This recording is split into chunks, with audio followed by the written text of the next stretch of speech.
Hare Rama, Rama Rama, Hare Hare.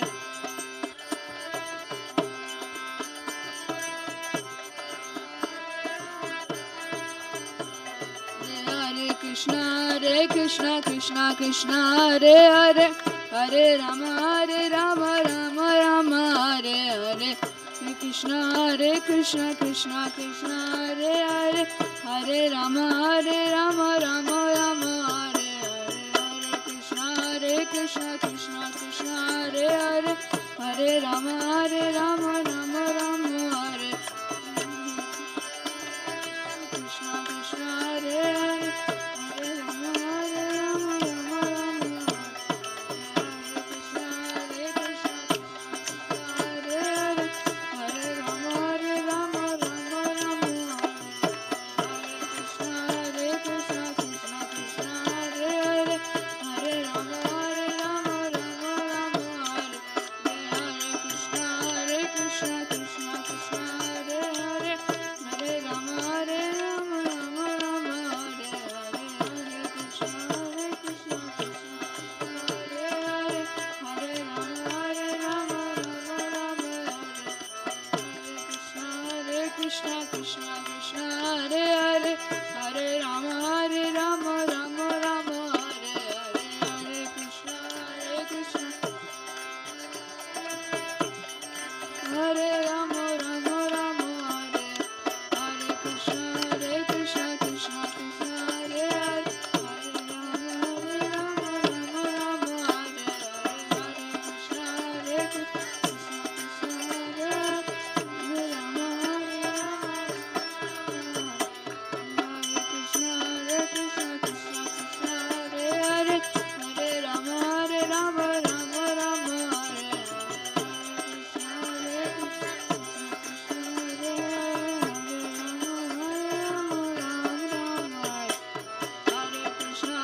Krishna Krishna Krishna, Hare Hare. Hare Rama, Rama Rama, Hare Hare. Hare Krishna Hare Hare. Hare Rama, Rama Rama, Hare Krishna Krishna Krishna, Hare Hare. Hare Rama, Rama Rama, Hare Hare. Krishna Krishna Krishna, Hare Hare. Hare Rama, Rama Rama, Hare Hare. Hare Krishna Krishna, Hare Hare. Hare Rama, Rama Rama, Hare Hare. Hare Krishna Krishna, Hare Hare. Hare Rama, Rama Rama, Hare Hare. Hare Krishna Krishna, Hare Hare. Hare Rama, Rama Rama, Hare Hare. Hare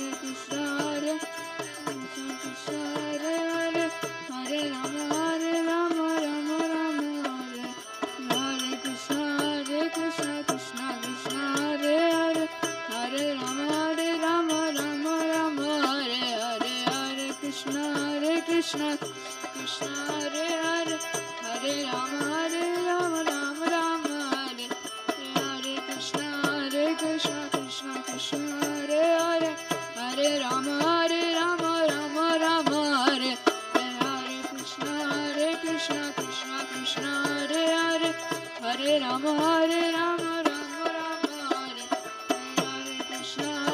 Krishna Krishna, Hare Hare. Hare Rama, Rama Rama, Hare Hare. Krishna Krishna Krishna, Hare Hare.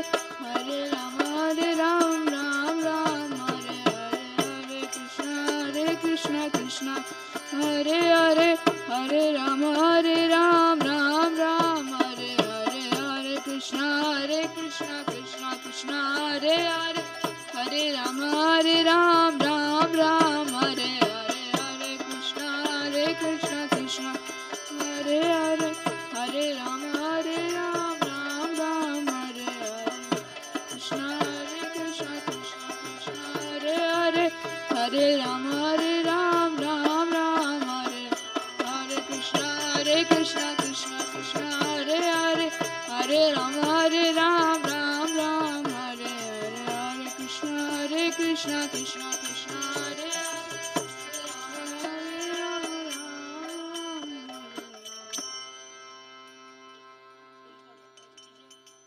नाम संकीर्तन की जय, श्री प्रभुपाद की जय.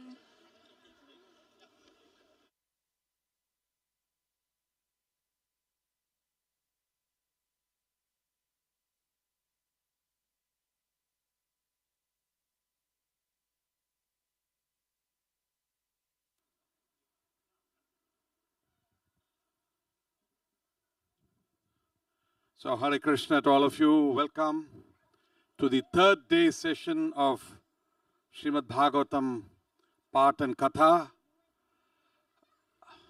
led by His Grace Gauranga Darshan Prabhu from the Govardhan Eco Village, a disciple of His Holiness Radhanath Swami Maharaj. How many of you are here for the first time? There are a few hands up. Okay, thank you. This is the third day today. We are actually starting the Bhishma Stuti today. Till then it was all the prelude. And so we'll have the Bhishma Stuti starting today. And so, as usual, the session will go on for a clear 1.5 hours. Have some question answers ready, questions ready in case you want to ask. We'll have the opportunity to have 2 or 3 people ask some questions. And then we'll have a closing kirtan. There'll be parcel prasad. I hope you parked your cars at the right places and not blocked any other residence garage parking area as well. We have very special books on the table. Many of these are titles written by Gauranga Darshan Prabhu, which enables us to go into the depth of Srimad Bhagavatam, Bhagavad Gita, Chaitanya Charitamrita. Also, it's a nice opportunity to book your set of Srimad Bhagavatam in any language, Chaitanya Charitamrita in any language of your choice as well. Bhagavad Gita and Bhagavatam are also there on the stalls. Thank you very much. We'll start with the kirtan as usual. There are some booklets that we shall pass on to you all. Thank you. Hare Krishna.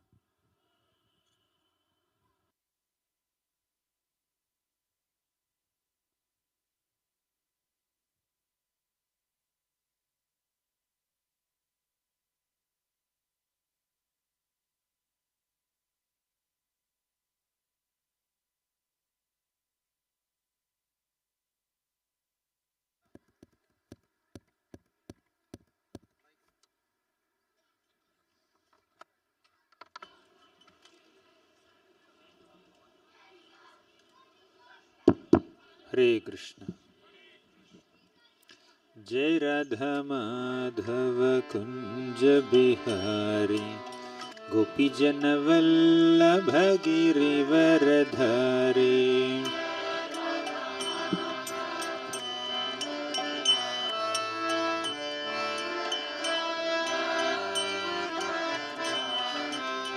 Jai Radha Madhava Kunja Bihari Gopi Jana Vallabha Girivaradhari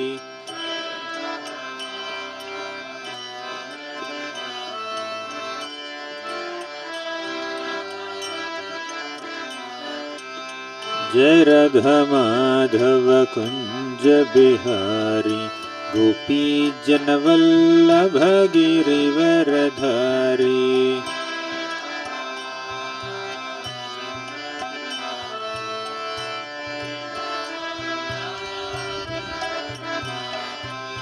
Yashodanandana Braja Jana Ranjana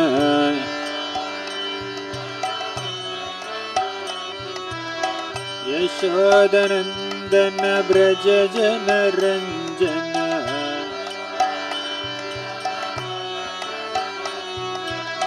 Yashodanandana Braja Jana Ranjana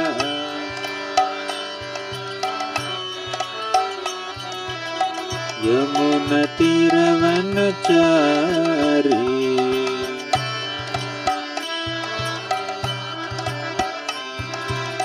Yamuna Tiravanachari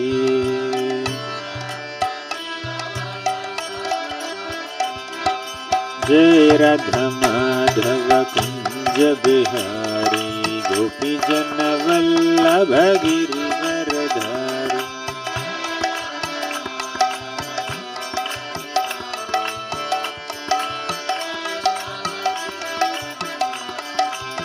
Jai Radha Madhava Kunja Bihari गोपीजन Vallabh Girivardhari.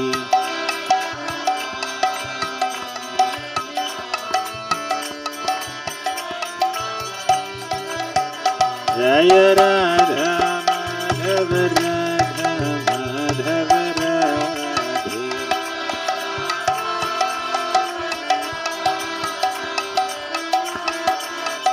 जय जय प्रभुपाद प्रभुपाद प्रभुपाद जय जय Prabhupada.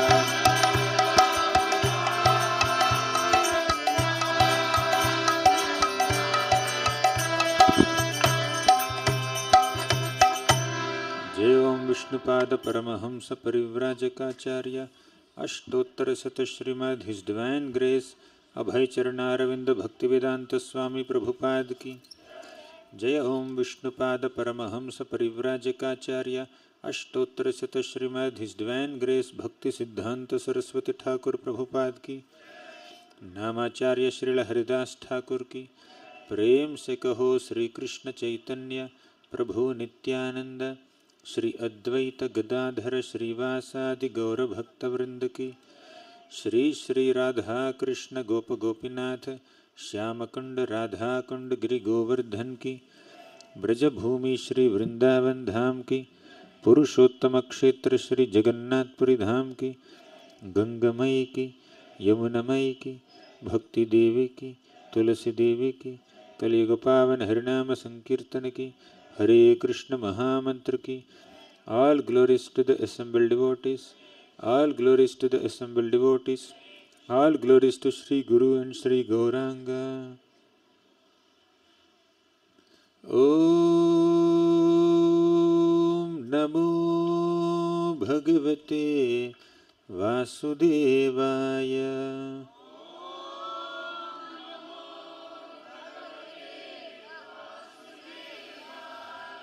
Om Namo Bhagavate Vasudevaya.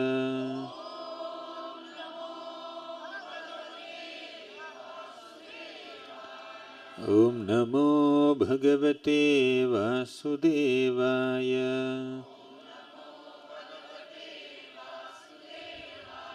Om Ajnanatimirandhasya Gnananjanashalakaya चक्षुरुन्मिलितं येन तस्मै श्रीगुरवे नमः। श्रीचैतन्यमनोभीष्टं स्थापितं येन भूतले स्वयं रूपः कदा मह्यं ददाति स्वपदान्तिकं। वन्देऽहं श्रीगुरोः श्रीयुतापदकमलं श्रीगुरून् वैष्णवांश्च श्रीरूपं साग्रजातं सहगणा रघुनाथान्वितं तं सजीवं साद्वैतं सावधूतं परिजनसहितं कृष्णचैतन्यदेवं श्रीराधाकृष्णपादान् सहगणा ललिता श्रीविशाखान्वितांश्च। हे कृष्ण करुणा सिन्धो दीनबन्धो जगत्पते गोपेश गोपिकान्त राधाकान्त नमोस्तुते। तप्तकाञ्चन गौराङ्गी राधे वृन्दावनेश्वरि वृषभानुसुते देवी प्रणमामि हरिप्रिये। वाञ्छाकल्पतरुभ्यश्च कृपासिन्धुभ्य एव च पतितानां पावनेभ्यो वैष्णवेभ्यो नमो नमः। नमः ॐ विष्णुपादाय कृष्णप्रेष्ठाय भूतले श्रीमते भक्तिवेदान्त स्वामिन् इति नामिने। नमस्ते सारस्वती देवे गौरवाणी प्रचारिणे निर्विशेषा शून्यवादी पाश्चात्यदेशतारिणे। जय श्री कृष्ण चैतन्य प्रभो नित्यानंद श्री अद्वैत गदाधर श्रीवासादि गौरभक्तवृंद। हरे Krishna Krishna Krishna Hare Hare Hare Ram Ram Ram Hare Hare.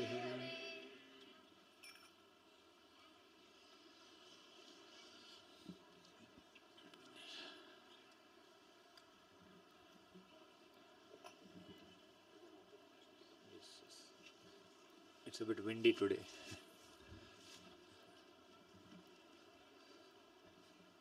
Hare Krishna. My respectful obeisances to all the devotees who have assembled for today's session.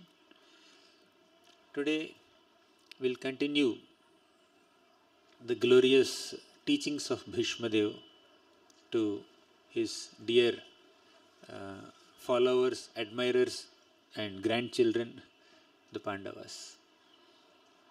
When Yudhishthira Maharaj was overwhelmed with guilt and repentance, when he was thinking that I have become the cause of the massacre of hundreds and thousands of soldiers on the battlefield of Kurukshetra, I have become so sinful. Even by performing hundreds of Ashwamedha Yajnas, I will not be able to come out of these sinful reactions. So he was feeling so sad, morose, guilty. And Krishna could not convince him, Yudhishthira Maharaj could not, Vyasadeva could not convince him, Dhaumya could not convince him. So Krishna brought Yudhishthira Maharaj along with the other Pandavas all the way to the battlefield of Kurukshetra, where this exalted devotee Bhismadeva was lying on a bed of arrows. Not a single limb of his body was moving. Only his tongue was moving. Seeing so many amazing personalities assembled there, Bhismadeva welcomed all of them. Krishna was personally there. Krishnam cha tat prabhavagna. Knowing the greatness of Krishna, Bhismadeva was welcoming Krishna, welcoming the Pandavas, welcoming all the Brahmarshis and Rajarshis and Devarshis along with their disciples. And then Bhishma started consoling and counseling Yudhishthira Maharaj. The first words came out of his mouth were, I hope you have memorized the shloka. Aho kashtamaho nyayam yadyuyam dharma nandana Jeevitam narhata klishtam vipradharmachyutashrayah. Aho kashtam, aho anyayam. You underwent so many difficulties, kashtam. Anyayam, you faced so many injustices. Yadyuyam dharmanandana. Although you are the son of dharma personified, still you underwent so many difficulties and injustices. Ordinarily, it's very difficult to survive through all these difficulties, but still you survived. And the cause of your survival is your mood of taking shelter of three things, three shelters. Vipra, Dharma, Achyuta, Ashrayaha. You have taken shelter of the devotees of Krishna. You have taken shelter of the process of bhakti. And you have taken shelter of Krishna himself. And we elaborately described yesterday how devotees also suffer. In this material world, suffering is very common. We have three types of sufferings.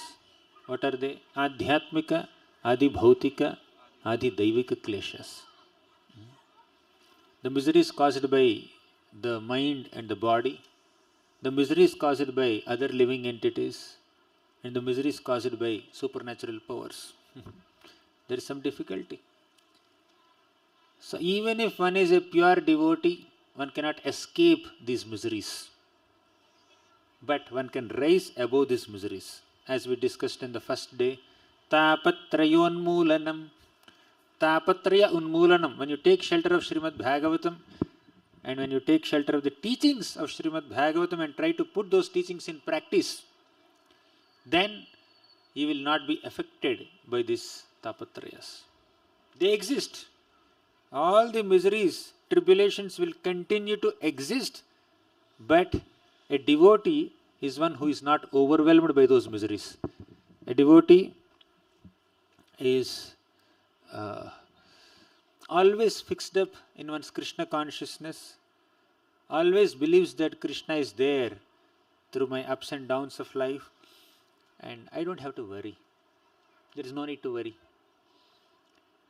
So when Lord Hari is there as my protector, what is the need of worry? We were discussing in the kids class yesterday.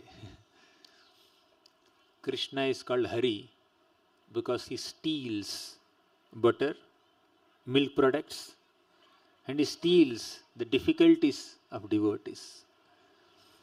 He also steals the sinful reactions of those who surrender unto him.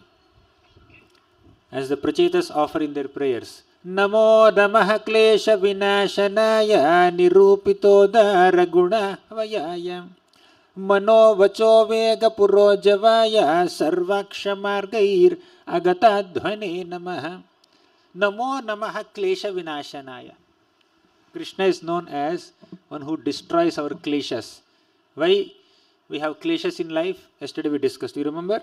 From the prayers of Queen Kunti we discussed. What was that shloka? Bhavesmin klishyamananam avidya kama karma bhi shravana smaranarhani karishyan iti kechana. Because of avidya we have kama. And that kama or material desire in us induces us to perform karma. And that karma leads to klesha. And Krishna is known as Namo Namaha Klesha Vinashanaya. He is known to destroy all our kleshas.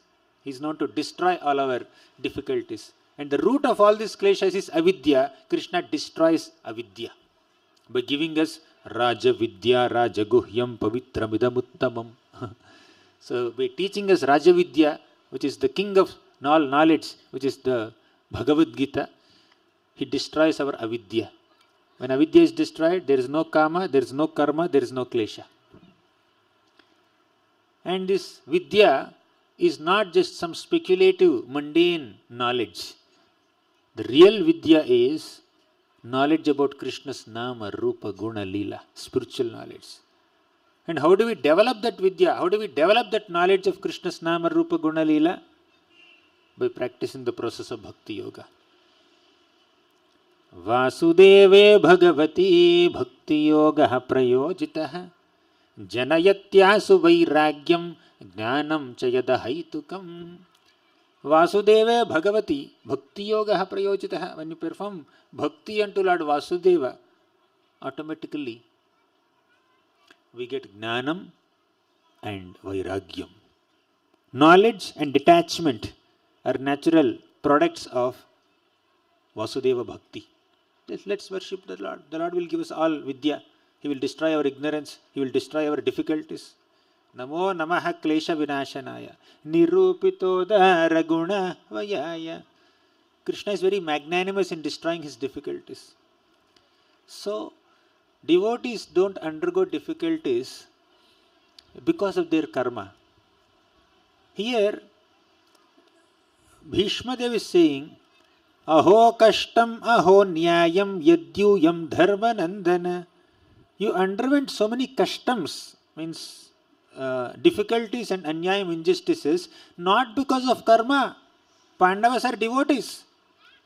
Yesterday we discussed 3 types of people who suffer. Karmis suffer because of karma. Practicing devotees suffer because of aparats and anarthas for their purification. And pure devotees also suffer by the will of the Lord, by the arrangement of the Lord. How is that? I did not say without proof. Bhishma's teachings are the proof. So Bhishma spoke one shloka, Aho kashtam aho nyayam. You underwent so many difficulties.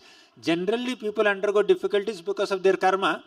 But you did not undergo difficulties because of your karma. Because you are pure devotees, how can there be prarabdha karma for you? Karmani nirdahati kintucha bhakti bhajam. No karma for Pandavas. Still they suffered. If karma is not the cause of suffering, what could be the cause of suffering? Bhishma gives the next argument.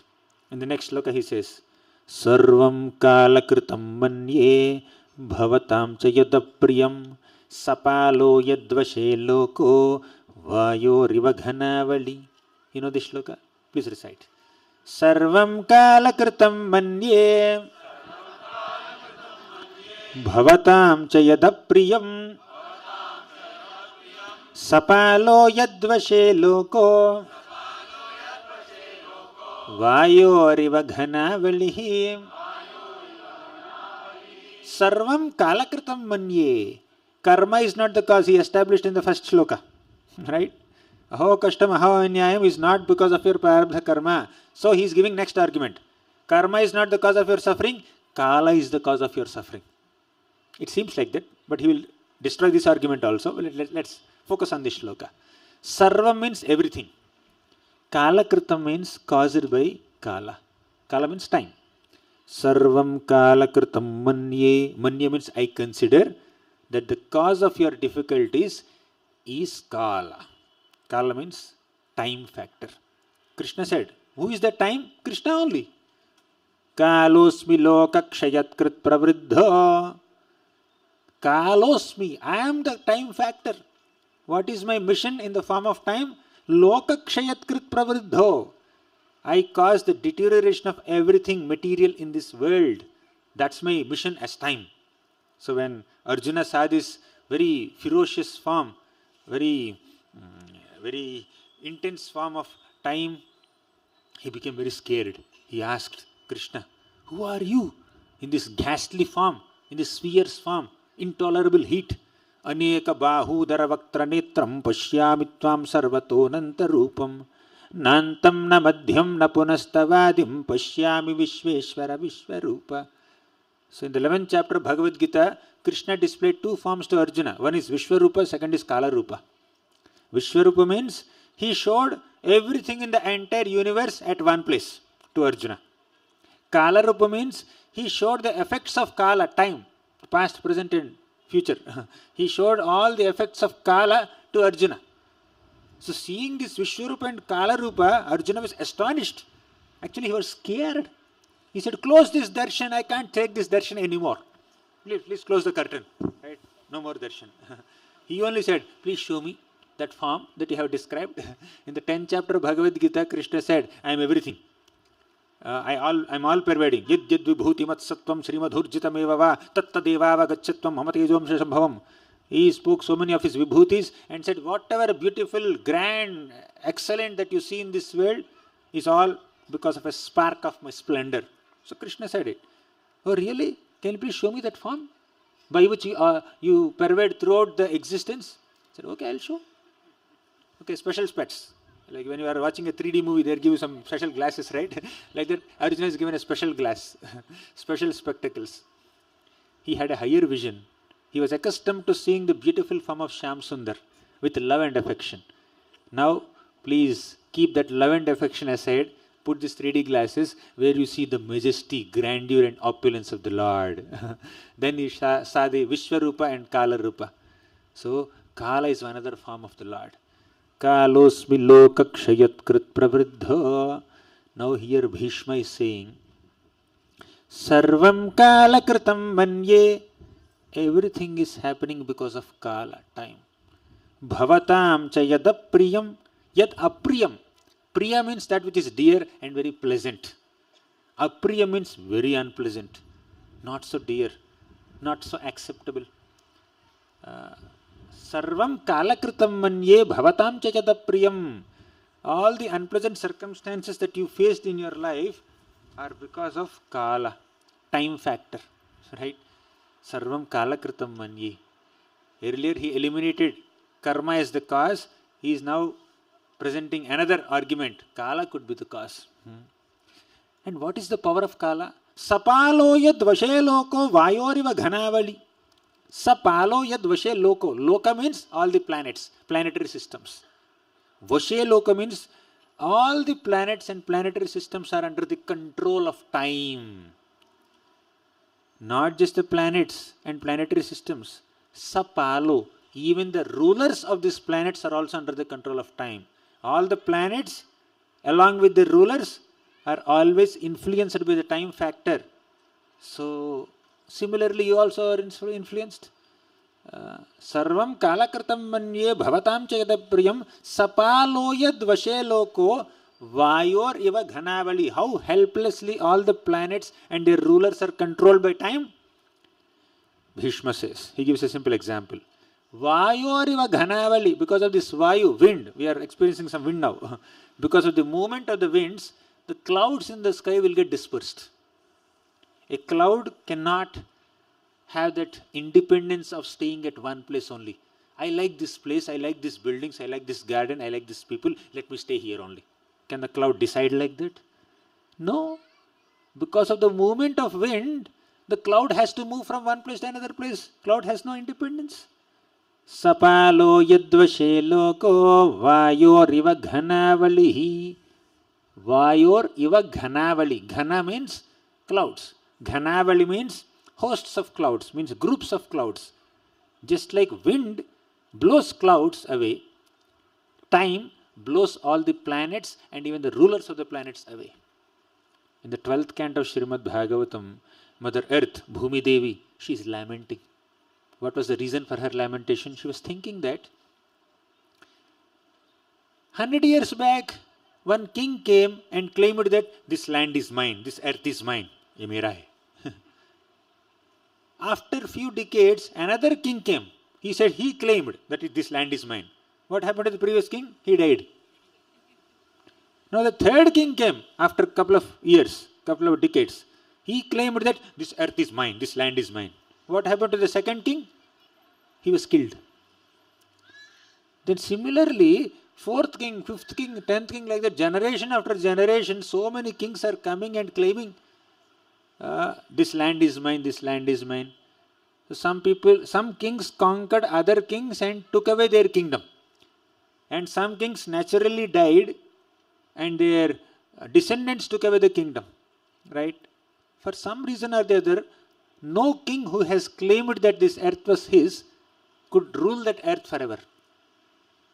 So everybody in this world claims something to be one's own property. But how long can they be the proprietors? The supreme proprietor is Krishna. Bhoktaram yajna tapasam sarva loka maheshwaram suhridam sarva bhutanam gnatva mam shanti vricchati. He is the bhokta. And not just bhokta, enjoyer, sarva loka maheshwaram, the supreme proprietor, the supreme owner of all the planets is Krishna.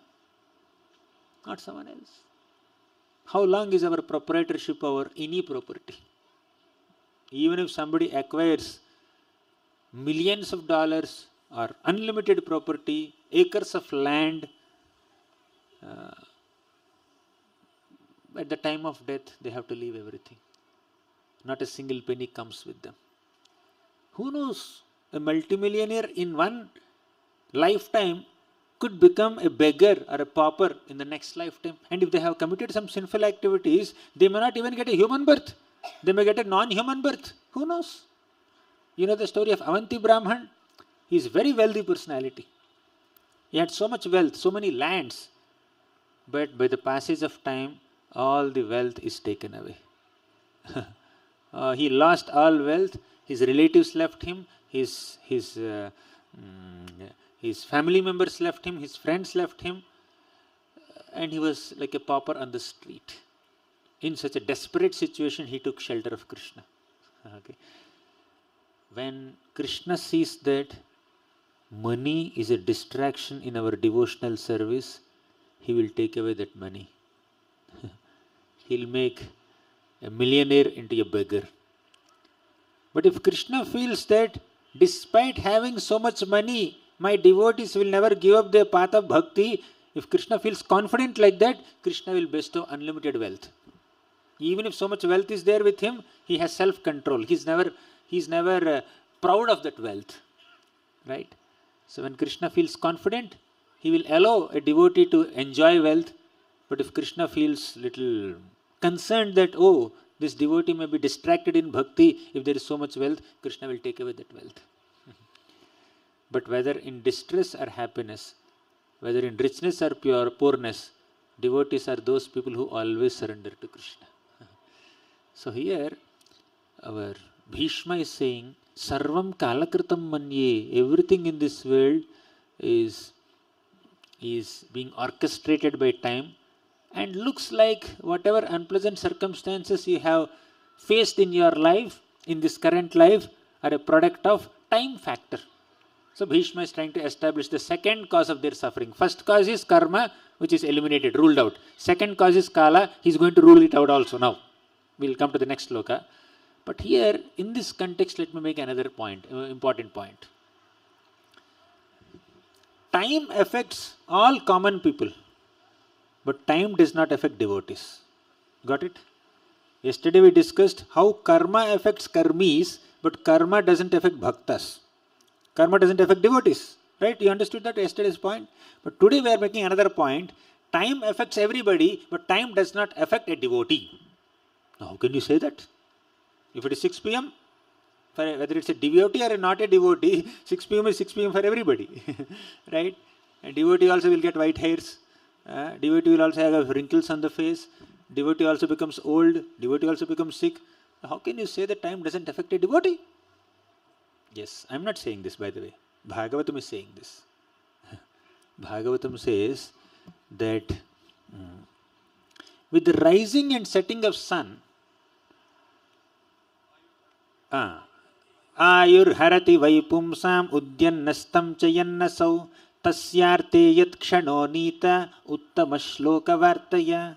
With the rising and setting of sun, a materialistic person's one day is cut. Right? In his lifetime, he loses one day. Ayur harati vaipumsa means the ayu, the lifespan of a materialistic person is cut down by one day by the passage of time, by the rising and setting of sun.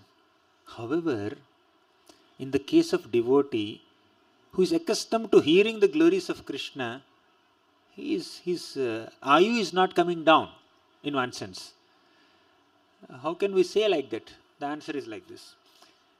With the passage, as the days are passing, materialistic people are coming one day closer to death. But a devotee is coming one day closer to Krishna. Right? For a materialistic person, death means leaving home, leaving relatives. But for a devotee, death means entering our eternal home, meeting our eternal spiritual relatives and our supreme protector Krishna. That's what death means in the case of a devotee. Thus, he is not losing ayu. This ayu is anyways material. But he is coming closer to Krishna. Yes, kala affects devotees. Karma also may affect, but that effect is on a different plane only, completely. Right? So kala is not the cause of the suffering of Pandavas. Sarvam kala kritam manye, he said. But he thought, no, kala is not the cause of your suffering. Then who is the cause? Then he adds one very important and interesting perspective here. You know what he says? He says, Yatra dharma suto raja gada panir vrkodaraha krishnostrigandivam chapam suhrit krishnastato vipat. You can also say, Yatra dharma suto raja gada panir vrkodaraha krishnostrigandivam chapam suhrit krishnastato vipat. This is the way of this world. This is how this material world functions. Please understand this fact. Yatra dharma suto raja. So, Pandavas are headed by Yudhishthir Maharaj, who is also called Dharmaraj. He is Dharma Sutta, son of Yamadharmaraj. He is a personification of religion, personification of dharma, personification of all virtues and righteousness. Yatra dharma suto rajan. Second, Gadapanir Virkodaraha. This Gadapani, the most powerful fighter, Bhima is there. Bhima single-handedly killed all the 100 sons of Dhritarashtra. Bhima killed Hidimbasur. Bhima killed Bakasur. Bhima killed Jarasandha. Such a powerful Bhima is there. Yatra dharma suto raja Gadapanir Virkodaraha. Third, Krishnostri Gandivam chapam. This Krishna word refers to Arjuna. He has this Gandiva bow. And how many military certificates did Arjuna had? He is the favorite student of Guru Dronacharya. Dronacharya revealed so many military secrets and secrets of archery to Arjuna more than what he revealed to his son Ashwatthama. That's how Arjuna is dear to Dronacharya. And Arjuna impressed even Lord Shiva and received Pasupatastra. Arjuna even impressed Indra and went to Indraloka and sat on Indra's asan. And Arjuna is also so handsome. Urvasi came and said, Arjuna, I want to enjoy with you. Arjuna said, my dear mother, I cannot do this. such a self-controlled, mind-controlled, sense-controlled, mature devotee Arjuna. Right? He has all military strength. He has also spiritual strength. So spiritually and materially, Pandavas are equipped with all resources. Yatra dharma suto raja, gada panir vrukodaraha, krishnostri gandivam chapam. 3 points. But these 3 are not the real strength of Pandavas. You know what is the real strength of Pandavas? Suhrut Krishna. Krishna is their Suhrut. Krishna is their dear friend. Very close friend. If Krishna is directly your friend, what do you lack in life? You have everything in life, right? Suhrut Krishna. So, spiritually and materially, they are equipped with all great resources. On top of it, Krishna is their advisor. Krishna is their dearest friend, closest companion, cousin, brother. Still, Tato Vipat. Still they underwent difficulties. What does it mean? Kala is not the cause. Karma is not the cause. Krishna is the cause. So Krishna is the cause of their difficulties. How can Krishna be the cause of difficulties? Even if Krishna is personally there as their well-wisher, he is not destroying their difficulties. He is allowing them to undergo so many difficulties. What does it mean? Krishna sanctioned all these difficulties. It is only by Krishna's sanction that Pandavas are undergoing difficulties. Even if Krishna is your personal friend, companion, cousin, even if you have 6 loving exchanges with Krishna, you know 6 loving exchanges, what are they? Dadati pratigrihanati guhyamakhyati pruchhati bhunkte bhojayate chaiva shadvidham priti lakshanam. So giving and taking gifts, and feeding prasad, taking prasad, and sharing your hearts. These are all 6 loving exchanges between devotees. But Pandavas were not having loving exchanges only with other devotees. Pandavas were directly having 6 loving exchanges with Krishna himself. Who says this? Sutta Goswami says. Krishna said, very beautiful point. Sutta Goswami said, Darshana sparsha samlapa shayanasana bhojanaihi. Darshana. All the Pandavas are having regular darshan of Krishna. Sparsha. They are touching Krishna. Did you ever touch Krishna? You must have touched Krishna's deity. Right? But they were touching Krishna, embracing Krishna. Darshana sparsha samlapa. They are conversing with Krishna. Shayana. They are sleeping with Krishna. Asana. They are sitting with Krishna. Bhojanaihi. They are eating with Krishna. 6 loving exchanges. Directly with Krishna. Personal interactions with Krishna. Darshana sparsha samlapa shayanasana bhojanaihi. Yes, Prabhu, you want to say something? Okay. Prabhuji wants shloka number also. Nectar of Instruction 4. Darshana sparsha samlapa, that comes somewhere in the first canto of Bhagavatam, 10th chapter. You can see 11, 12, 13, 14 in that series. So Darshana sparsha samlapa shayanasana bhojanaihi. All the Pandavas are directly having 6 loving exchanges with Krishna. Still, tato vipat, they underwent so many difficulties. How is this possible? How can Krishna sanction difficulties in the lives of his devotees? We discussed it yesterday briefly. Let's go deep today. In the 16th shloka of this chapter, Bhishma is saying. In the 15th shloka he said, Yatra dharma suto raja gada panir vrukodaraha.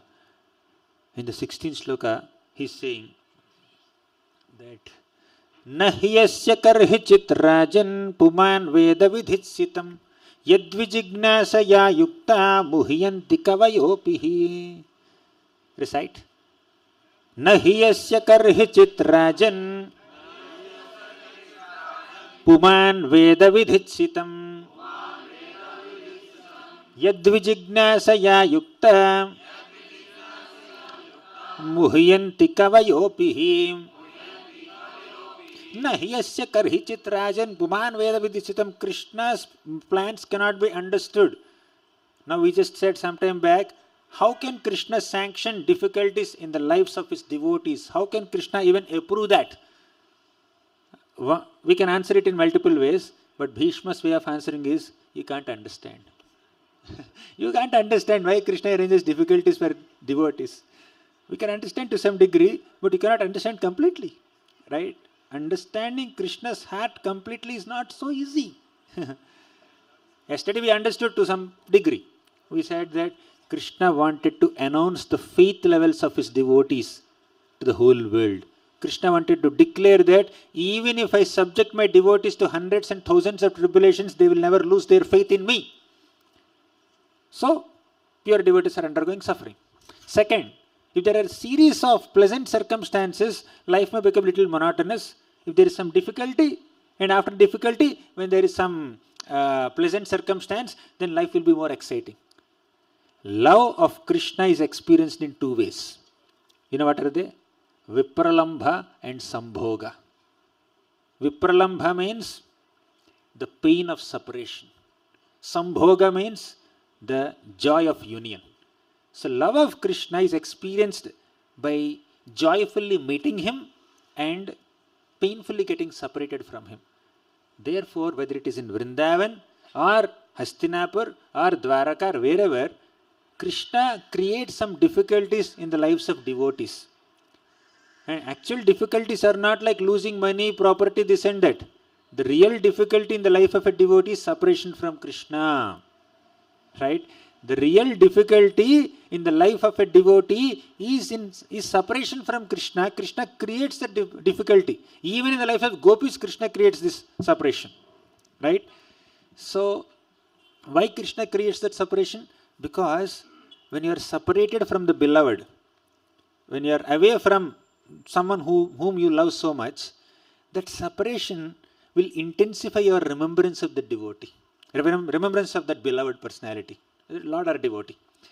So when you are very close to each other, there is a special relish of love between the lover and the beloved. But when they are away from each other, that's a different flavor of love and relish. You are constantly missing that person. Your remembrance of that person increases more and more. So to create this situation of intensified loving remembrance, Krishna personally causes separation between himself and his devotees. Got it? Therefore, a devotee suffers. That's why Mother Kunti is saying, Vipadaha santutaha shashvat tatra tatra jagadguru bhavato darshanam yasyata punar bhavadarshanam.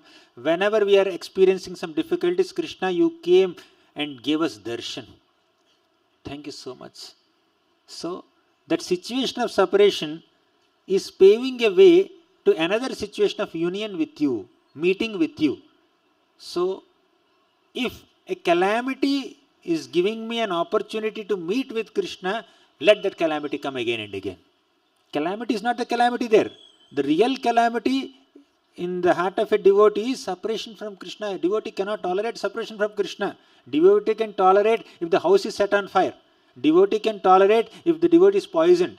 Devotee can tolerate if their property is taken away and they are sent to the forest. All this they can tolerate, but they cannot tolerate separation from Krishna. That's the real difficulty.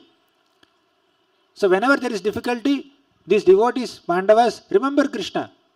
Kunti Mata remembers Krishna. Krishna immediately will come. My dear aunt, why did you remember me? Oh, I have this difficulty. Oh, come, I'll remove this. Oh, you are removing this? No, let it be there, so that you can be here. So devotee wants to see Krishna always. In that anticipation of meeting with Krishna, a devotee experiences special rasa. Now, how does the 10th canto of Srimad Bhagavatam begin? How does the Krishna book begin? Mother Earth was overburdened by so many military forces. She is feeling excruciating pain. She took the form of a cow and she went to Lord Brahma. And Brahma took Mother Earth and all the devatas all the way to Kshirosagar, the milk ocean.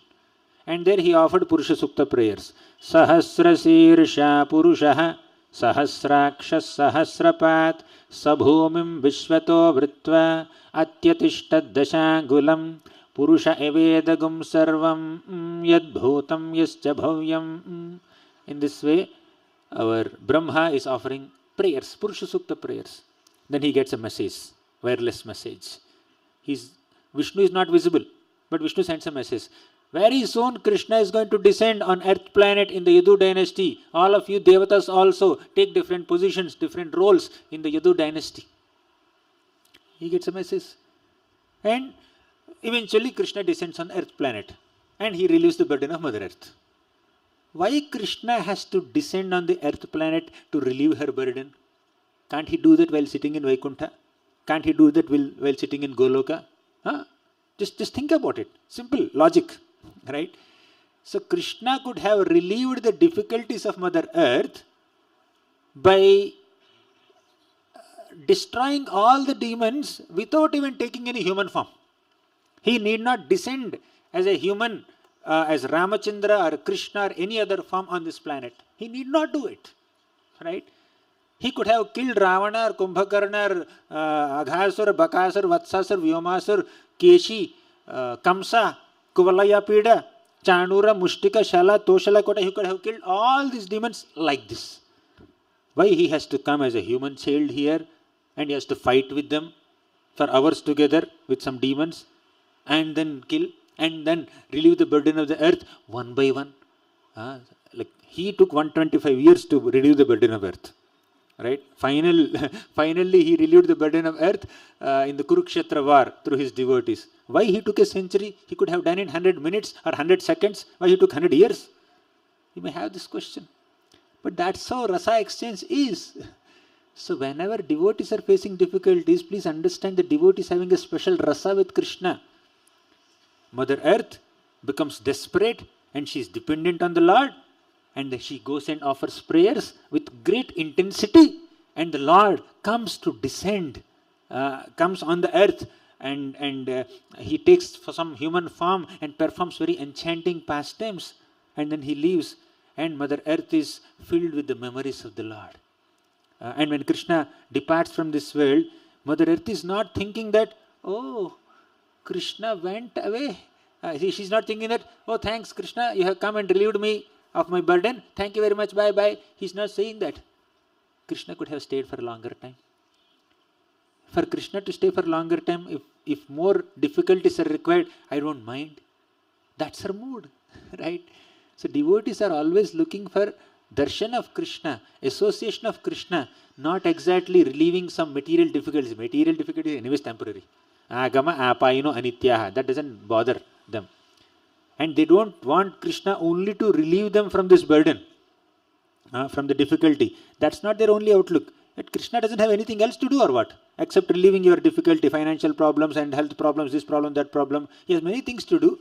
And devotees are interested in that spiritual pastimes of Krishna, not just relief from material miseries, liberation from material miseries.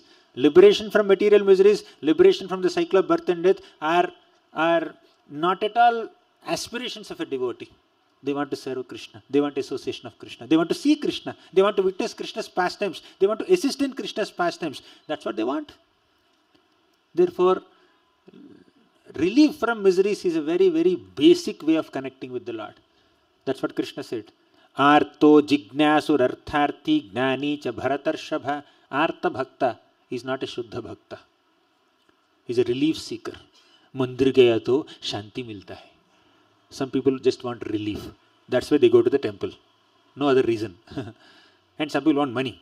Mandir gaya, then I will just break a coconut, offer some bananas and do some 4 pradikshanas or 11 pradikshanas. I will get so much money, I will get success in my life, this and that. That's what people want. They have a lot of material expectations, but devotee doesn't expect all this stuff from Krishna. They want association of Krishna. Difficulty is insignificant. Let's not worry so much about difficulties. They come and go. Agama apayino anityaha. Just tolerate. Consider them as results of some past misdeeds or offenses or aparadhas that we have committed and just endure them and experience the reaction and focus on bhakti. That's what a devotee does. Tatenu kampam sasamikshamano bhunjana eva atmakritam vipakam.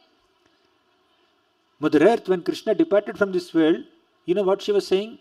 Kavasaheta viraham purushottamasya premavalokaruchirasmita valgu jalpaihi sthiryam samanamaharan madhumaninam romotsavo mamayadanghrivitankitaya. Kavasaheta viraham purushottamasya. Who can ever tolerate the pangs of separation from Purushottama Krishna? Premavalokaruchirasmita valgu jalpaihi.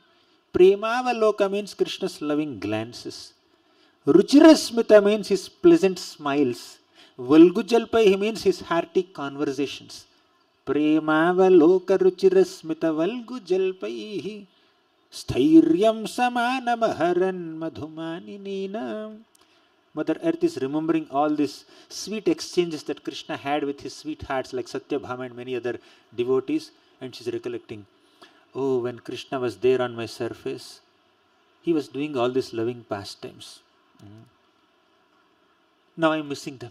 Romotsava mama yadang grivitankitaya. Romotsava. Roma means hairs. Right? What are Mother Earth's hairs? The hairs on Mother Earth are these green grasses, green plants. So when Krishna was traversing on my surface, my hairs were standing on end. Means Mother Earth was lush green. She is very prosperous. She was flourishing. Now I am missing Krishna. She was thinking like that. Mother Earth was not lamenting, oh, Krishna reduced my burden. No, my burden may increase. No, that's not her point. I am missing Krishna. Kava saheta viraham purushottamasya. I am unable to tolerate this viraha from Krishna. Devotees want service of Krishna and association of Krishna, not just relief from some difficulties. Yes, that is there, but it's so secondary, so simple. That's not the main reason. Right? So, sometimes Krishna's plans may be understood by people, but sometimes Krishna's plans are not so easily understandable. To some degree we understand whatever Krishna does is only for our welfare. That much you understand. Whether you understand what he did, why he did, when he did or not, you understand that whatever he did at whatever time is only for my welfare, for my purification. Right? So Krishna is our well-wisher. Bhoktaram yajna tapasam sarvaloka maheshwaram suhurdam sarvabhutanam. Just because Krishna is your suhrut, that does not mean you will not have any difficulties in life. Yatra dharmasuto raja gadapanir vrukodaraha krishnostri gandivam chapam suhrut krishnaha tato vipat. Krishna may be your suhrut, but you will definitely have vipatti in your life. Destroying your vipatti is not the only job of Krishna. Krishna has to play flute. He has to perform Rasa Leela. He has to steal butter. He has to irritate and bother Mother Yashoda with his naughty pranks as a small child. He has so many things to do. And we also have so many things to do in participating in Krishna's pastimes. If you are constantly focusing on how to relieve my difficulty only, when will we participate, when will we assist Krishna in his pastimes? Right? So we need to come out of this material consciousness and enter spiritual consciousness. For a devotee, thoughts of material distress or material happiness are almost extinct. If we still have those thoughts, we are not yet devotees. We need to understand this. Right? So when are we ready for spiritual plane? Only when we are oblivious to material happiness and distress. I am not saying this. Krishna is saying this. You know, second chapter of Bhagavad Gita, 15th shloka. What did Krishna say? Yam hi navyathayantyete purusham purusharshabha samadukha sukham dhiram somrutatvaya kalpate. Samadukha sukham dhiram. Only when you perceive happiness and distress as equal. Happiness and distress are not equal, but you should perceive them equal. Then you are eligible for liberation. What is this? We should see happiness and distress as equal. Loss and gain are equal. Victory and defeat equal. Success and failure equal. Then you are ready for liberation. What kind of calculation is this? You may question like that. Krishna says in the Bhagavad Gita, Sitoshna sukhadukheshu tatha manapamanayohu. Sita and Ushna means heat and cold experienced on the bodily plane. Sukha and Dukkha, happiness and distress experienced on the mental plane. Man and Apman, honor and dishonor experienced on the egoistic plane.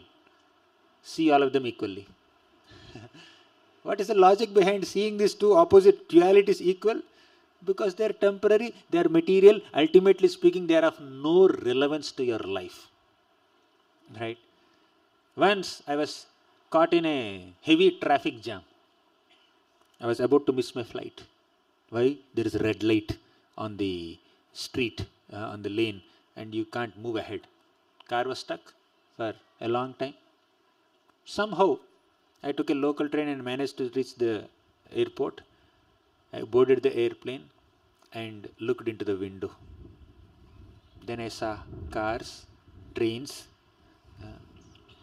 When I have seen all the cars and trains and big buildings like this, looking very tiny from that altitude. On the road there were some red signals, but my flight did not stop. On the road there were some green signals. My flight did not get excited. When I was traveling on the road, the green signal gave me great happiness and the red signal gave me a lot of distress. But when I was in the airplane, the red signal did not give me any distress and the green signal is of no relevance to me. Why? Because I am in a different plane. Similarly, when we raise our consciousness to spiritual plane, the red signals of distresses on the material plane and the green signals of happinesses on the material plane are of no relevance to us. That is the yoga plane. This is called Samatvam Yoga Uchyate. This Samatvam is called yoga. Yoga means linking our consciousness with the Supreme. When you are a yogi, when you are a bhakti yogi, you link your consciousness with Krishna through love, through affection, through devotion. When you are able to link that, material happiness and material distress are of no relevance to us. Somebody honors us, somebody dishonors us. Somebody embraces us, somebody ignores us. And we experience happiness, sometimes distress. All these are material stuff. If you are still getting affected by it, we are not ready for spiritual plane, as simple as that. But if we are actually on the spiritual plane, we are unaffected by happiness and distress and success and failure and victory and defeat. Whether we are able to understand all the dynamics of this life or not, if we keep faith in Krishna and if we accept Krishna's plans the way they manifest in our lives, then we are ready for spiritual plane and we can embrace Krishna's service, bhakti, right? So as long as we are getting overwhelmed by happiness and distress on a material plane, we are not yet ready for spiritual life. Of course, there is a transition phase, we are work in progress. Not that we become totally oblivious to all happiness and distress on the material plane overnight. It takes some time, right?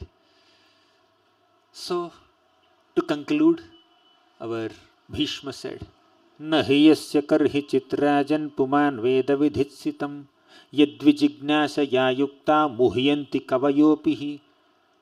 Even great philosophers and scholars and pandits also find it very difficult to understand Krishna's plans. And in their attempts to understand Krishna's plans, even those philosophers also become confused and bewildered and exhausted. Krishna himself says, Name viduhu suraganaha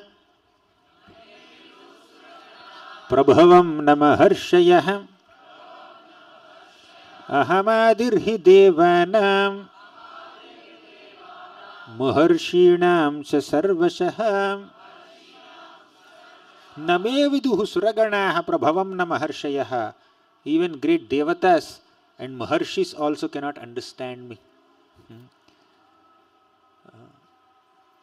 Why? I am the origin of all these devatas and maharshis. All the sages and the devatas are born out of me. How can they understand me? So whether you understand Krishna's plans or not, please understand this much. He is my well-wisher. Whatever he arranges in my life is for my welfare. That much we understand, that is sufficient. So, my dear Yudhishthira Maharaj, whether you understand Krishna's plans completely or not, just accept it, execute it. That's the final instruction. And who can understand the plans of the Lord? Only Mahajans can understand completely or to a significant extent. And by bhakti we can also understand. There is a beautiful sloka in the first canto, 3rd chapter. I think it is 38th sloka. Saveda dhatuhu padavim parasya duranta viryasya rathanga panehe yoma yaya santataya navritya bhajeta tatpada saroja gandham. You can also recite Saveda dhatuhu padavim parasya duranta viryasya rathanga panehe yoma yaya santataya navritya bhajeta tatpada saroja gandham.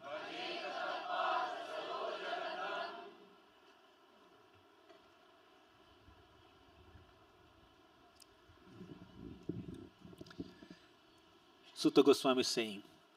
Saveda dhatuhu padavim parasya. Who can understand the unsurpassable glories of that Supreme Lord? And what is the quality of the Lord?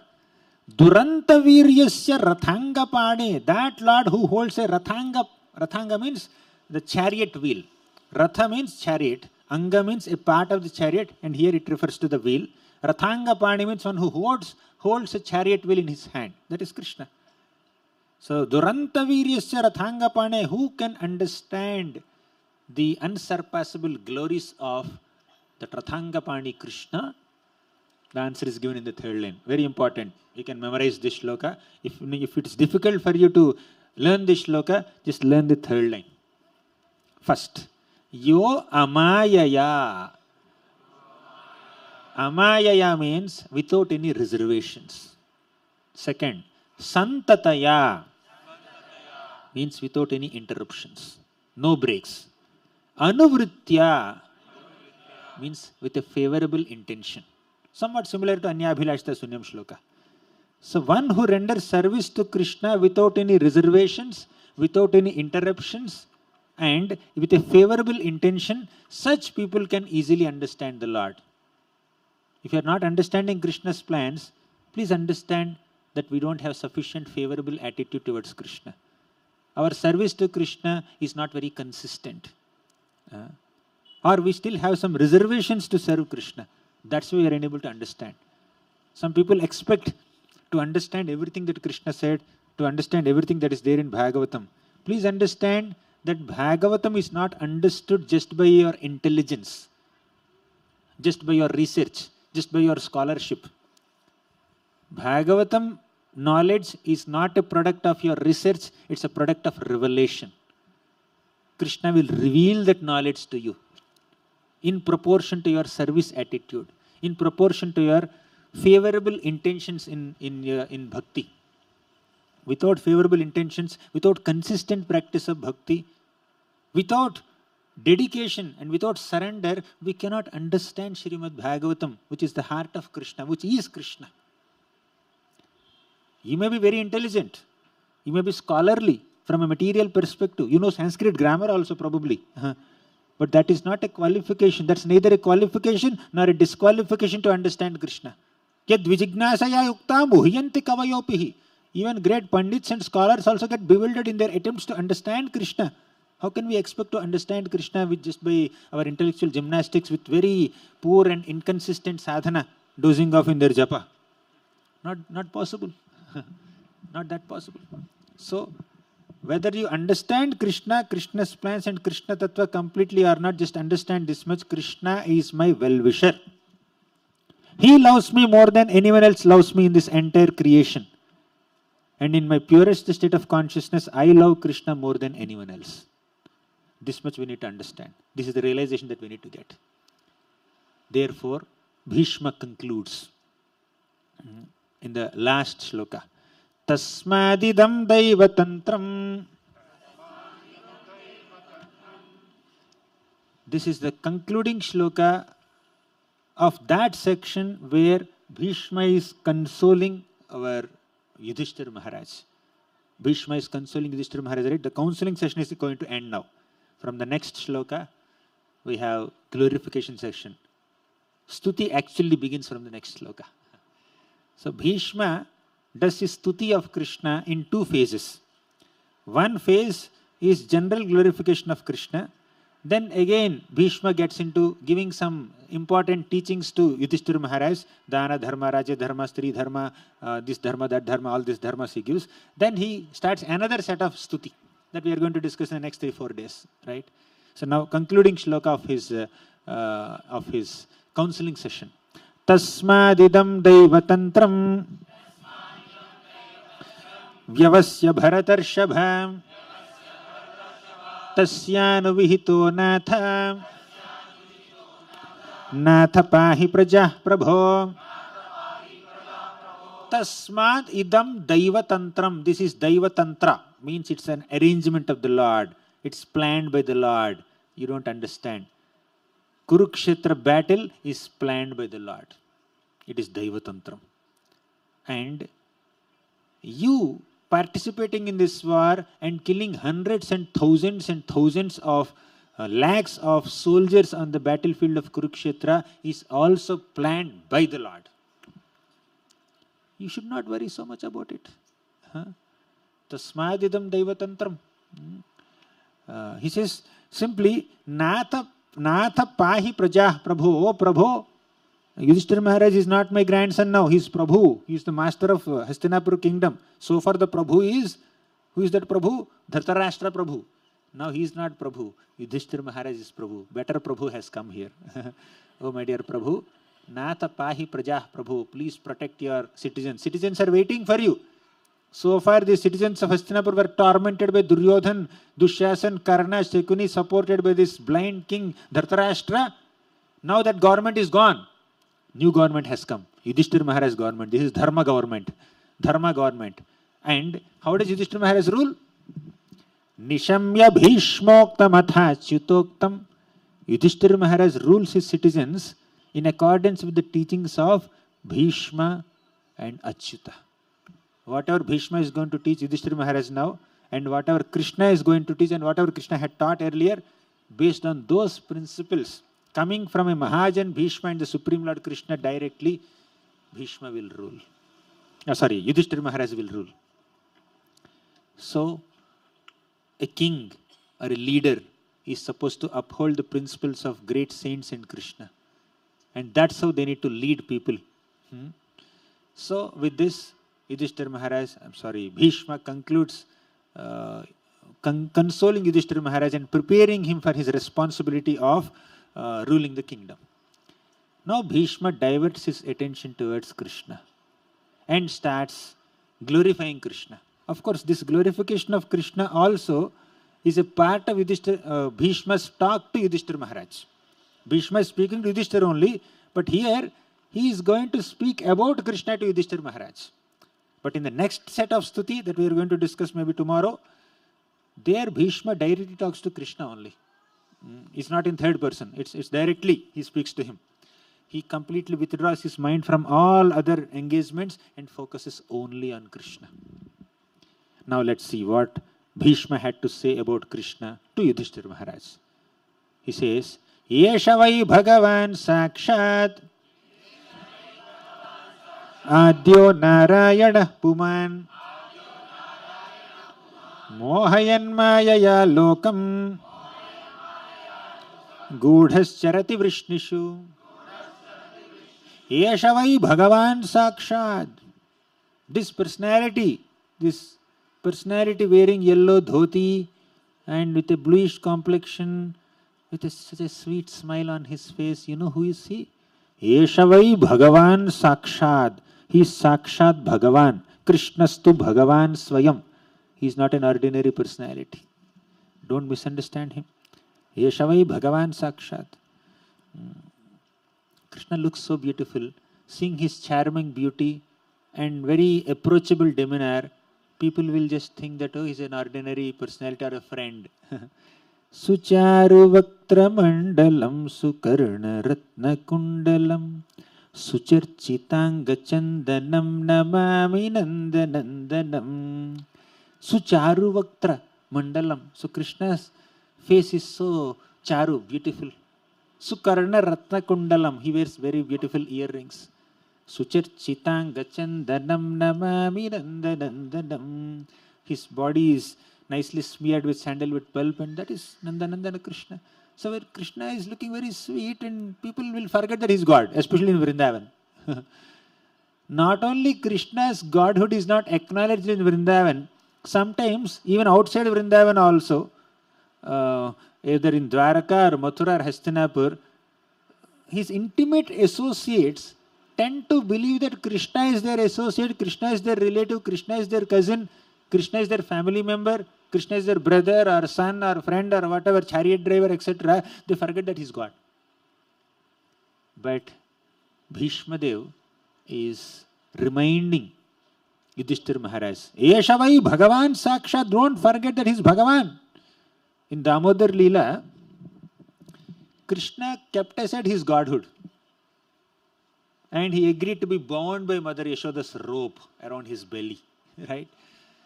So, Satyavrata Muni wrote a beautiful song on Damodar Ashtakam, on Damodar Leela, offering his prayers to Damodar. Right in the beginning, Satyavrata Muni reminds us, this boy is not just an ordinary naughty child. He is Krishna himself.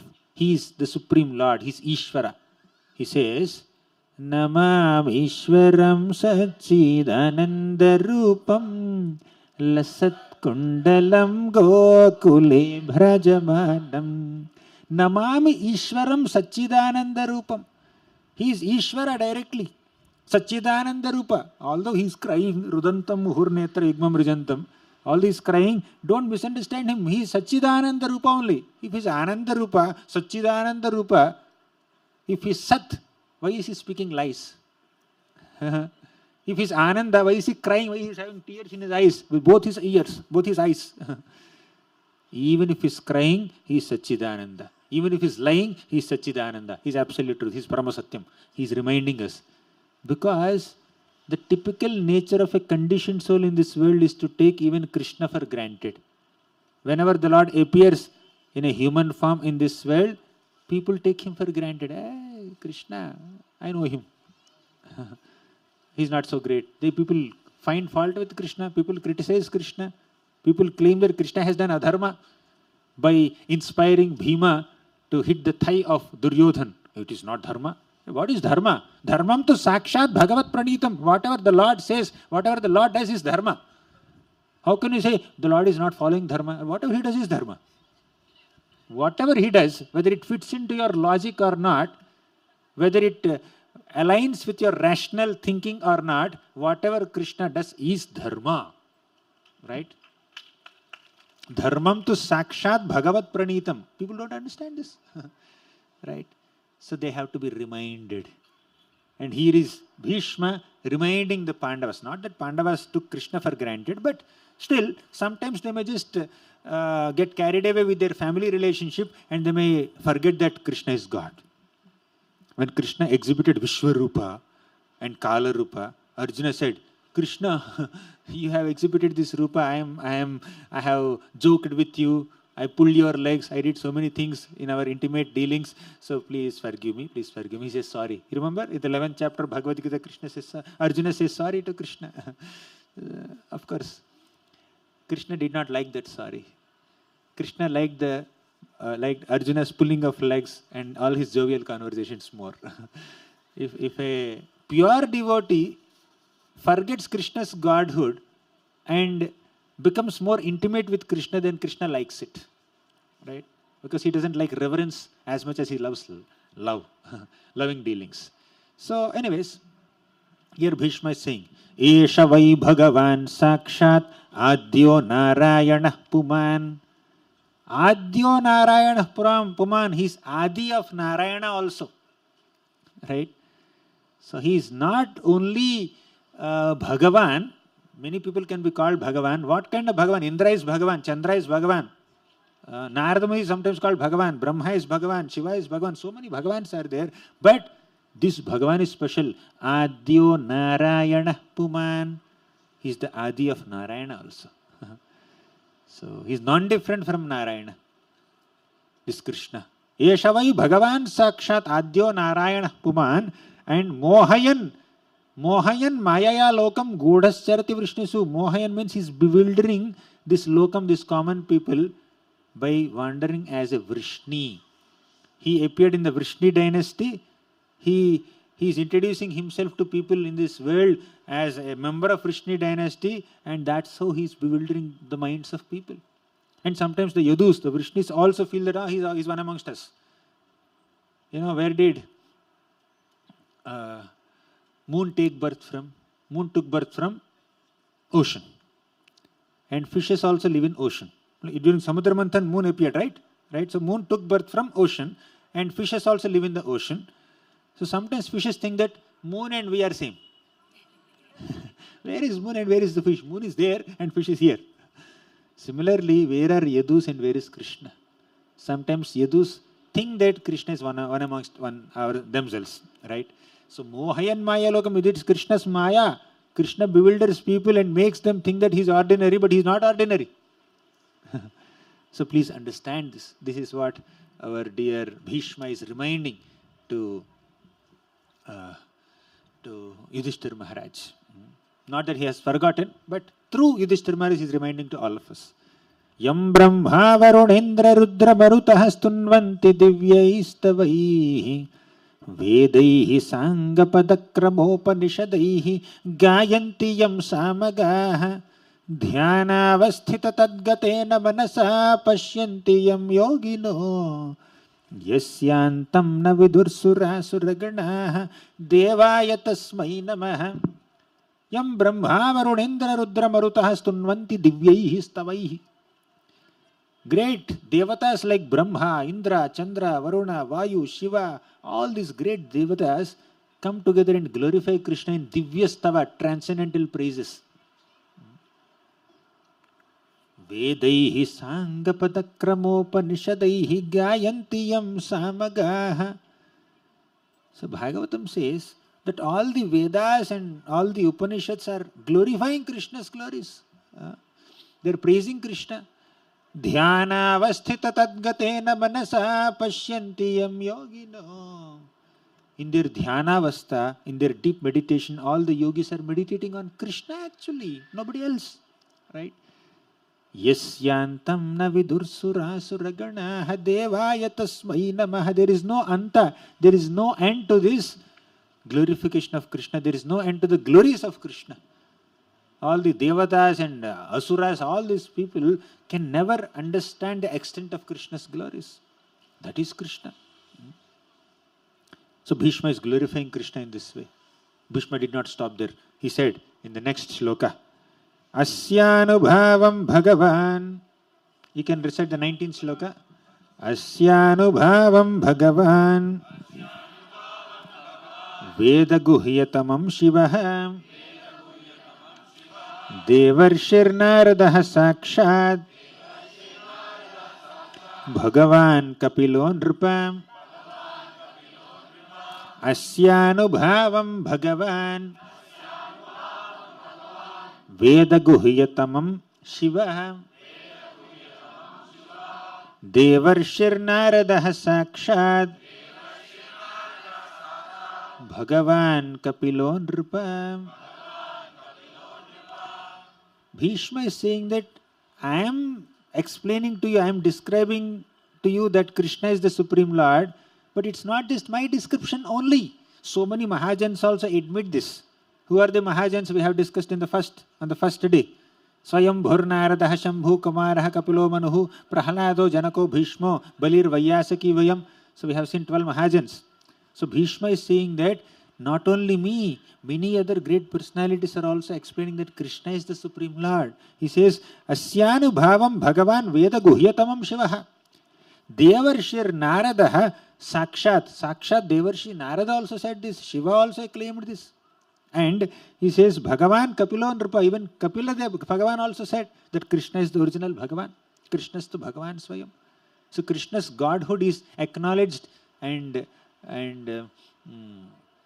praised by so many people. Even in the Bhagavad Gita, we see that Arjuna says, Param Brahma Parandhama Pavitram Paramam Bhavan Purusham Shashvatam Divyam Adi Devamajam Vibhum. So he said, Asita, Devala, Vyasa, Narada, all these people are also acknowledging that Krishna is the Supreme Lord. Okay. So next, 20th sloka. Yam manyase matuleyam priyam mitram suhurtamam akaroho sachivam dutam sauhrudat atha sarathim. He said, Yan manyase matulayam, you thought that he is your maternal cousin. It was your understanding. You thought that he is your maternal cousin. But please understand, he is the Supreme Lord. Priyam mitram suhurtamam. Priyam means you are thinking that he is a very dear friend of yours. Mitram, your real relative or friend. Suhurtamam. Suhurt is also friend. Of course, there are some finer nuances and the differences of these terminologies. But in short, you only thought that he is your dear companion or friend or family member. You Pandavas, you thought like that, but he's Bhagavan. Please understand that he's Bhagavan. Further he says, Akaroha sachivam dutam. You also thought him as Duta, a messenger. You engaged him in this activity of being a messenger. He went with this Shanti message to Duryodhan only to be insulted by him. So by acting as the messenger of Pandavas, Krishna was insulted by this miscreant Duryodhan, Dushasana and all these people. Can you just imagine what all Krishna can do? He can accept insults from materialistic people as a part of his service to devotees. The other day we were discussing this shloka. Sarathya parishada sevana sakhya dautya virasananugamanastavana pranaman snigdheshu pandushu jagat pranatim cha vishnor bhaktim karoti nrupatis charana ravindi. Krishna acts as a sarathi. Sevana sakhya dautya. Krishna renders so many services as a messenger, as a watchman, as an advisor, as a recipient of Agra Puja, as a chariot driver of Arjuna. Can you just imagine? These are the services that Krishna is rendering to his devotees. All this is Bhakta Vatsalyata of Krishna. Right? So, our Bhishma is speaking to Yudhishthira Maharaj and Pandavas. He is not an ordinary person. He is sitting here very humbly. He tried to convince you. You never heard him. So he brought you to me so that you can hear me. So he is the Supreme Lord directly, he says. Next, 21st shloka. Very beautiful. So far, Bhishma glorified Krishna in various ways. But now, he is expressing or he is describing Krishna's personal qualities. How affectionate is he towards his devotees? He is going to describe. Very beautiful. He says, Sarvatmana samadrisho Sarvatmana samadrisho Hyadvayasyanaham krite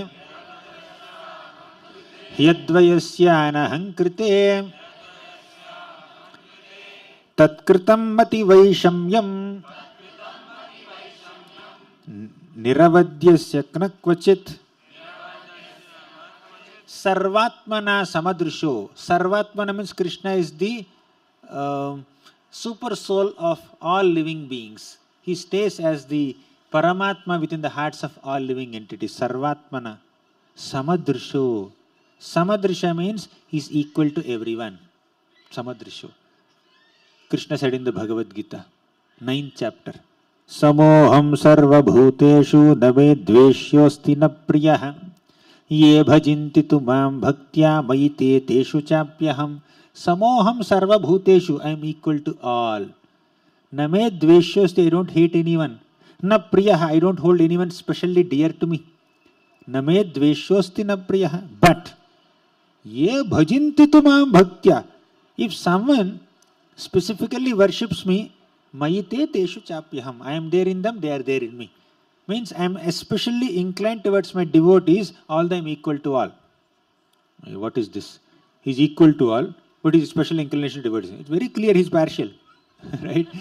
It's very clear that he is partial and he is claiming that he is equal to all, but at the same time in the same shloka, not that he is speaking in another chapter in another shloka, in the same shloka in the second half he says that but when devotees worship me, I show some special favor to them. How do we reconcile this?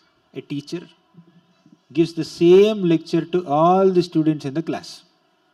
Some students hear very attentively, take notes, complete homework. This little boy, he completed homework. Prabhu, I have completed the homework. What homework? Aho kashtama honyayam yadyuyam dharmanandana. He memorized that shloka. Right? And he came back and he was telling this to me. So some devotees, some students make notes nicely. They learn the lessons nicely. They also ask some extra questions and get some deeper insights from the teacher. They meet the teacher outside the classroom also. It's like that when some students are showing more interest in subject matter and if the teacher is giving more attention to those students, is it wrong on the part of the teacher? Is it partiality? Teacher is not blocking the ears of any student in the classroom. Class is equal to all. Right? Class is equal to all. But if somebody has extra interest, they're taking extra interest, then special attention is given to them. Similarly, Krishna is equal to everyone. In what form? As Paramatma. Even if the living entity commits abominable activities and sinful activities and becomes a non-human entity also, or a snake or a scorpion also, Krishna continues to stay in their hearts as super soul. In that sense, Krishna is equal to everyone. He is equal to all. Anybody.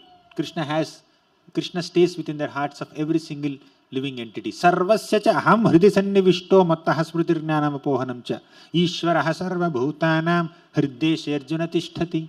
So he stays within the hearts of all living entities. However, if somebody is especially dependent on the Lord, has special devotion for the Lord gives special attention to them. It's not wrong. So sarvatmanaha samadrisha. He advayasya anahankrite. Advayasya, there is no second. So Krishna is one and only one. There is no replica for Krishna. That's why he's called Advaya. Anahankrite, he has no ahankar. He has absolutely no false ego. Because Krishna does not have false ego, we need to give up our false ego to make a relationship with him. As long as we have false ego, forget about making connection with Krishna. Not possible. Sambandha is established when aham is destroyed. Right? You want to establish sambandha with Krishna, keep aside your ahankar. Not keep aside, destroy it, give it up, relinquish it, renounce it. In fact, that's the only property we have, by the way.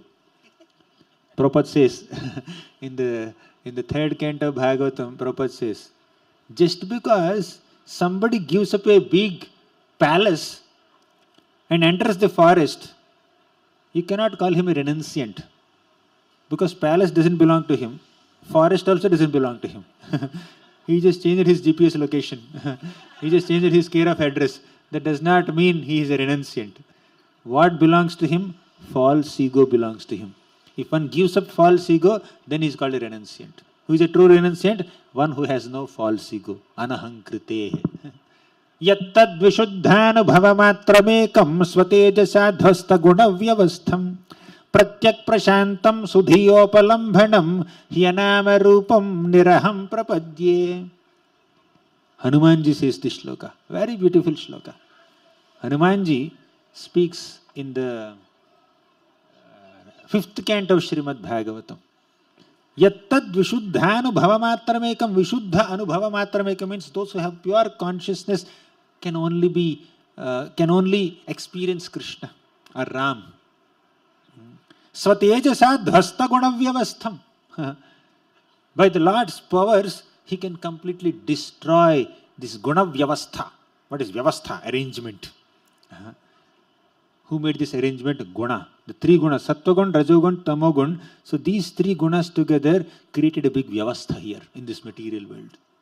This entire material world is an arrangement made by the gunas. Swatejasa dhvasta gunavyavastham. By his own potency, the Supreme Lord can destroy this arrangement made by the 3 material modes and release us from these 3 material modes. Pratyak prashantam sudhiyopalambhanam hyanama rupam niraham prapadye. That Lord who does not have a material name or material form is the object of my worship. Niraham prapadye. Giving up my aham, false ego, I take his shelter. This is what Hanumanji says to Lord Ramachandra. So the Lord is anahankrite. For us to take shelter of the Lord, we should give up our ahankar. He continues. Tathapi ekanta bhakteshu. Tathapi ekanta bhakteshu. Pashya bhupanu kampitam. Pashya bhupanu kampitam. Yanme sumstajataha sakshat.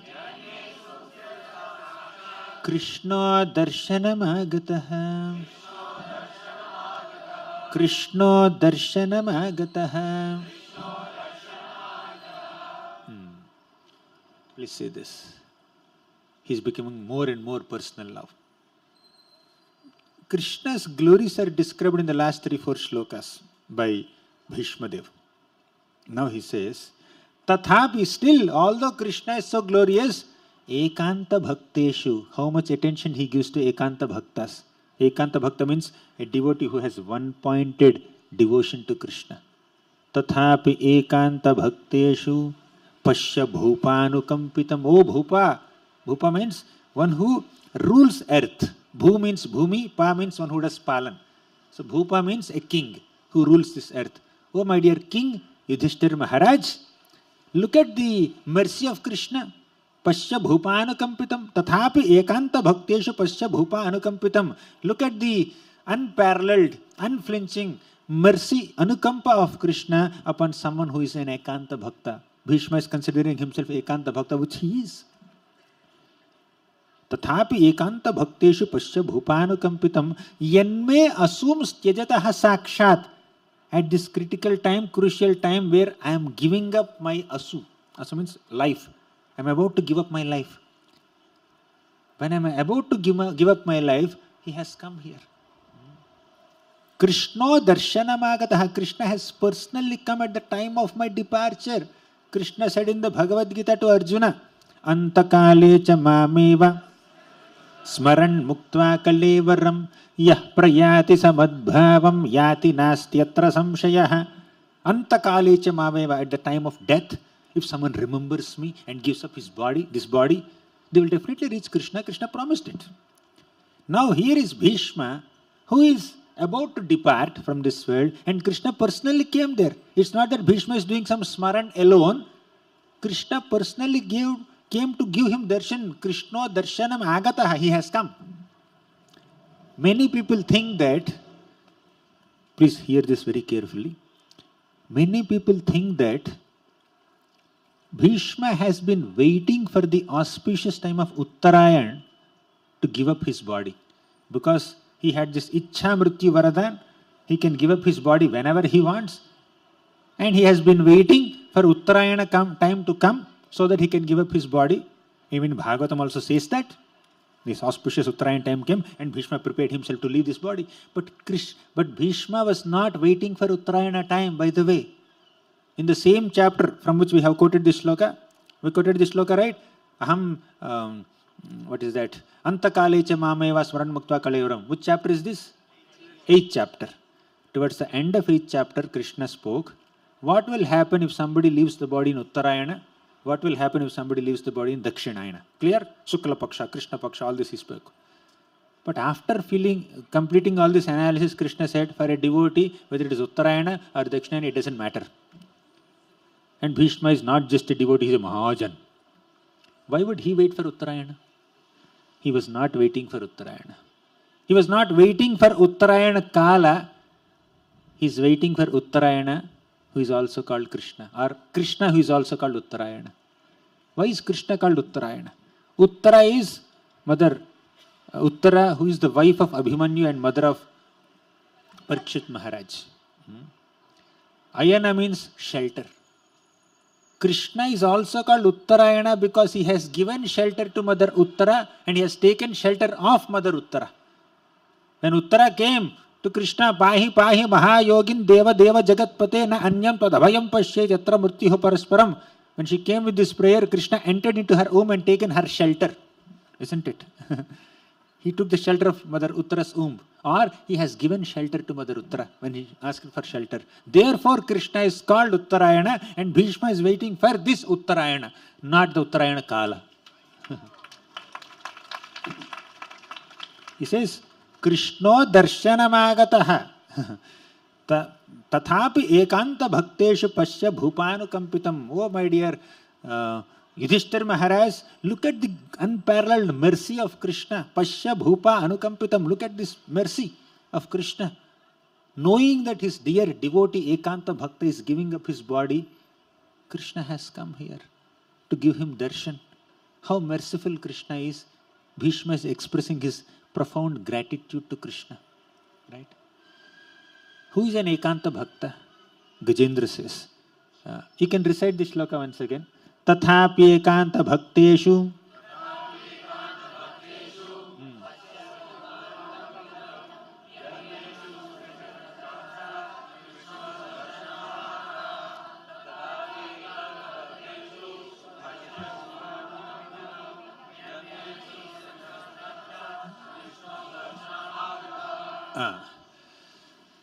So, who is an Ekanta Bhakta? Tathapi Ekanta Bhakteshu. Gajendra defines who is an Ekanta Bhakta. Ekantino yasya na kanchanartham vanchanti yevai bhagavat prapannaha atyadbhutam tacharitam sumangalam gayanta ananda samudra magnaha ekantino yasya na kanchanartham. If you are an Ekanta Bhakta, you have no other material desire. Na kanchanartham vanchanti. That's the first quality. Having no material desire is the first quality of an Ekanta Bhakta.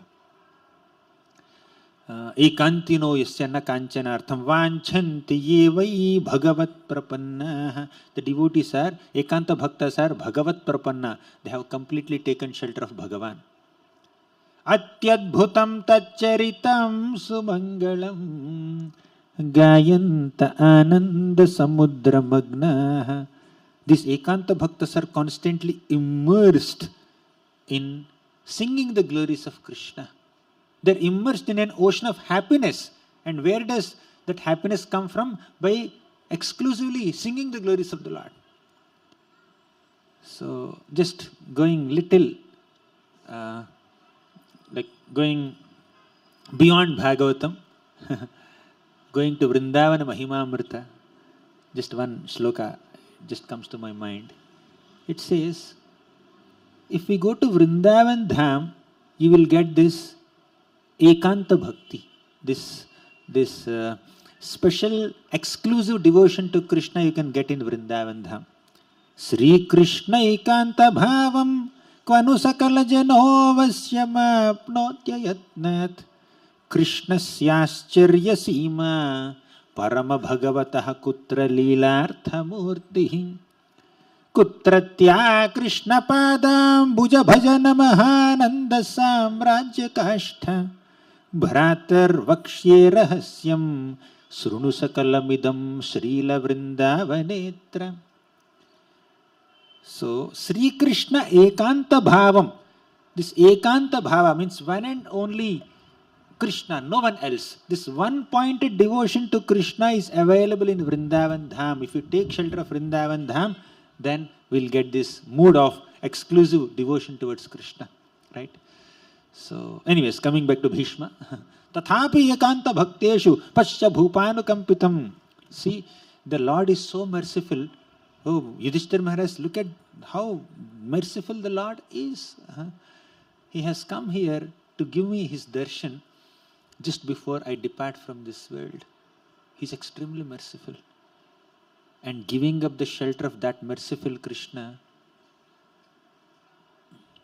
where else do we take shelter?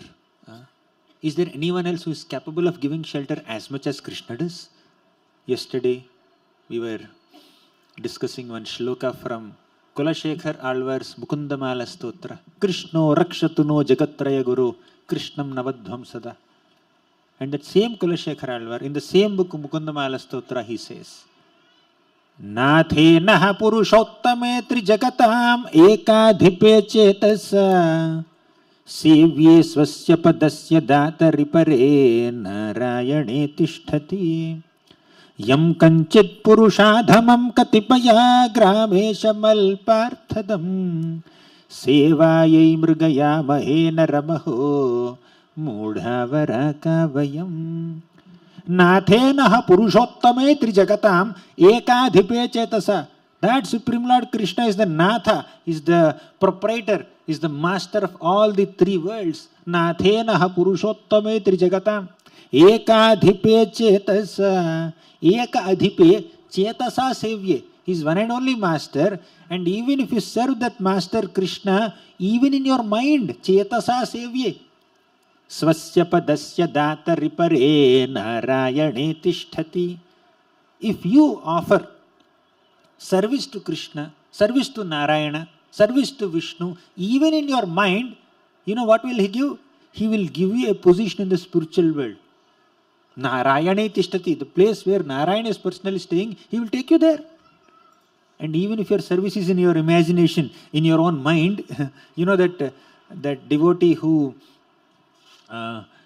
does some imaginary worship in the Bhakti Rasamrita Sindhu, in the nectar of devotion. One devotee imagines that he is offering Ganga Jal and all auspicious waters from all the holy rivers, and Abhishek, dresses, ornaments, sweet rice he wanted to offer. So one day he was offering sweet rice in his imagination, and he wanted to see whether the sweet rice is hot or cold. He touched the sweet rice and the hand got burnt.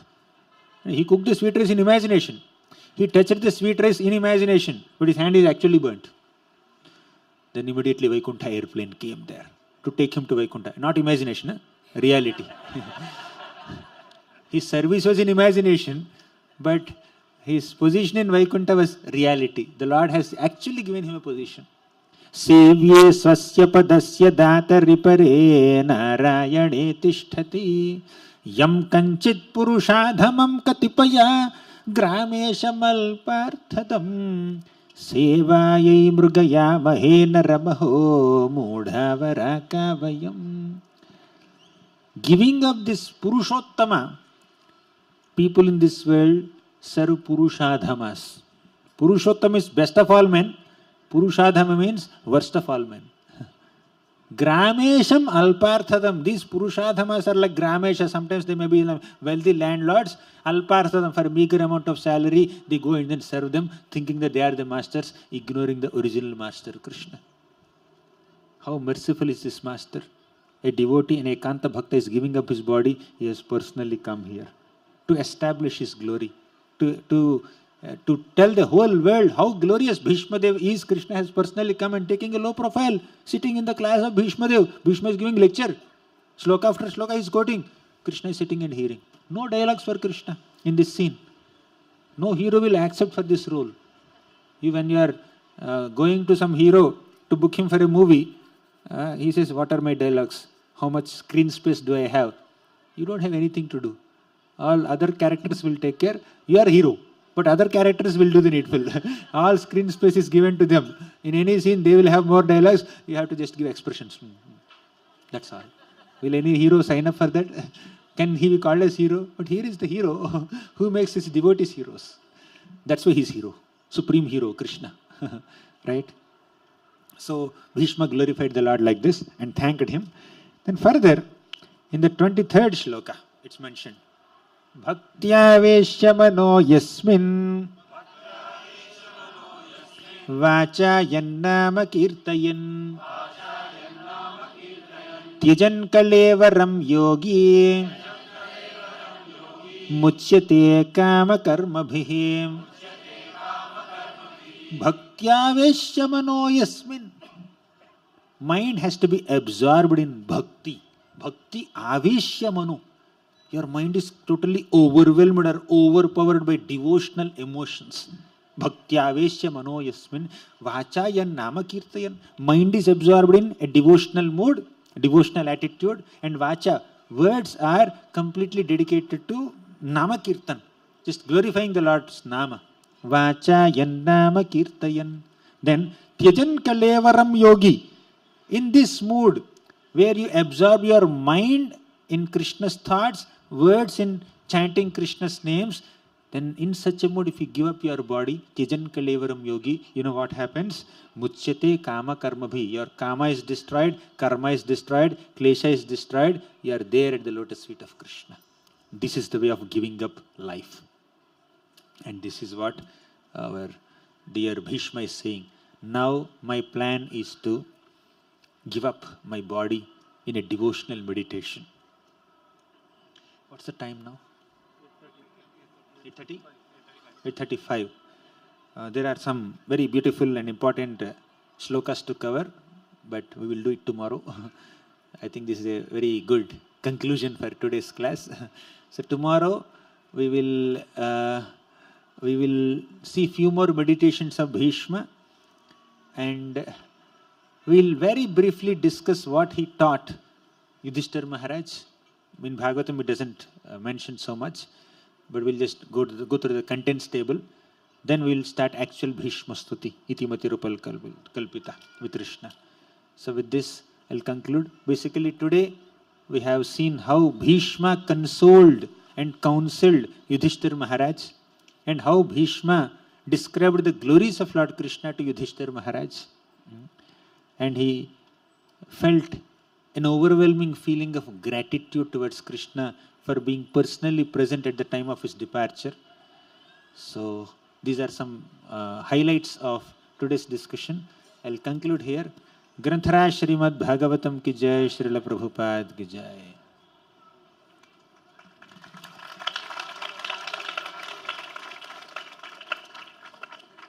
Hare Krishna. Thank you very much. His Grace Gauranga Darshan Prabhu.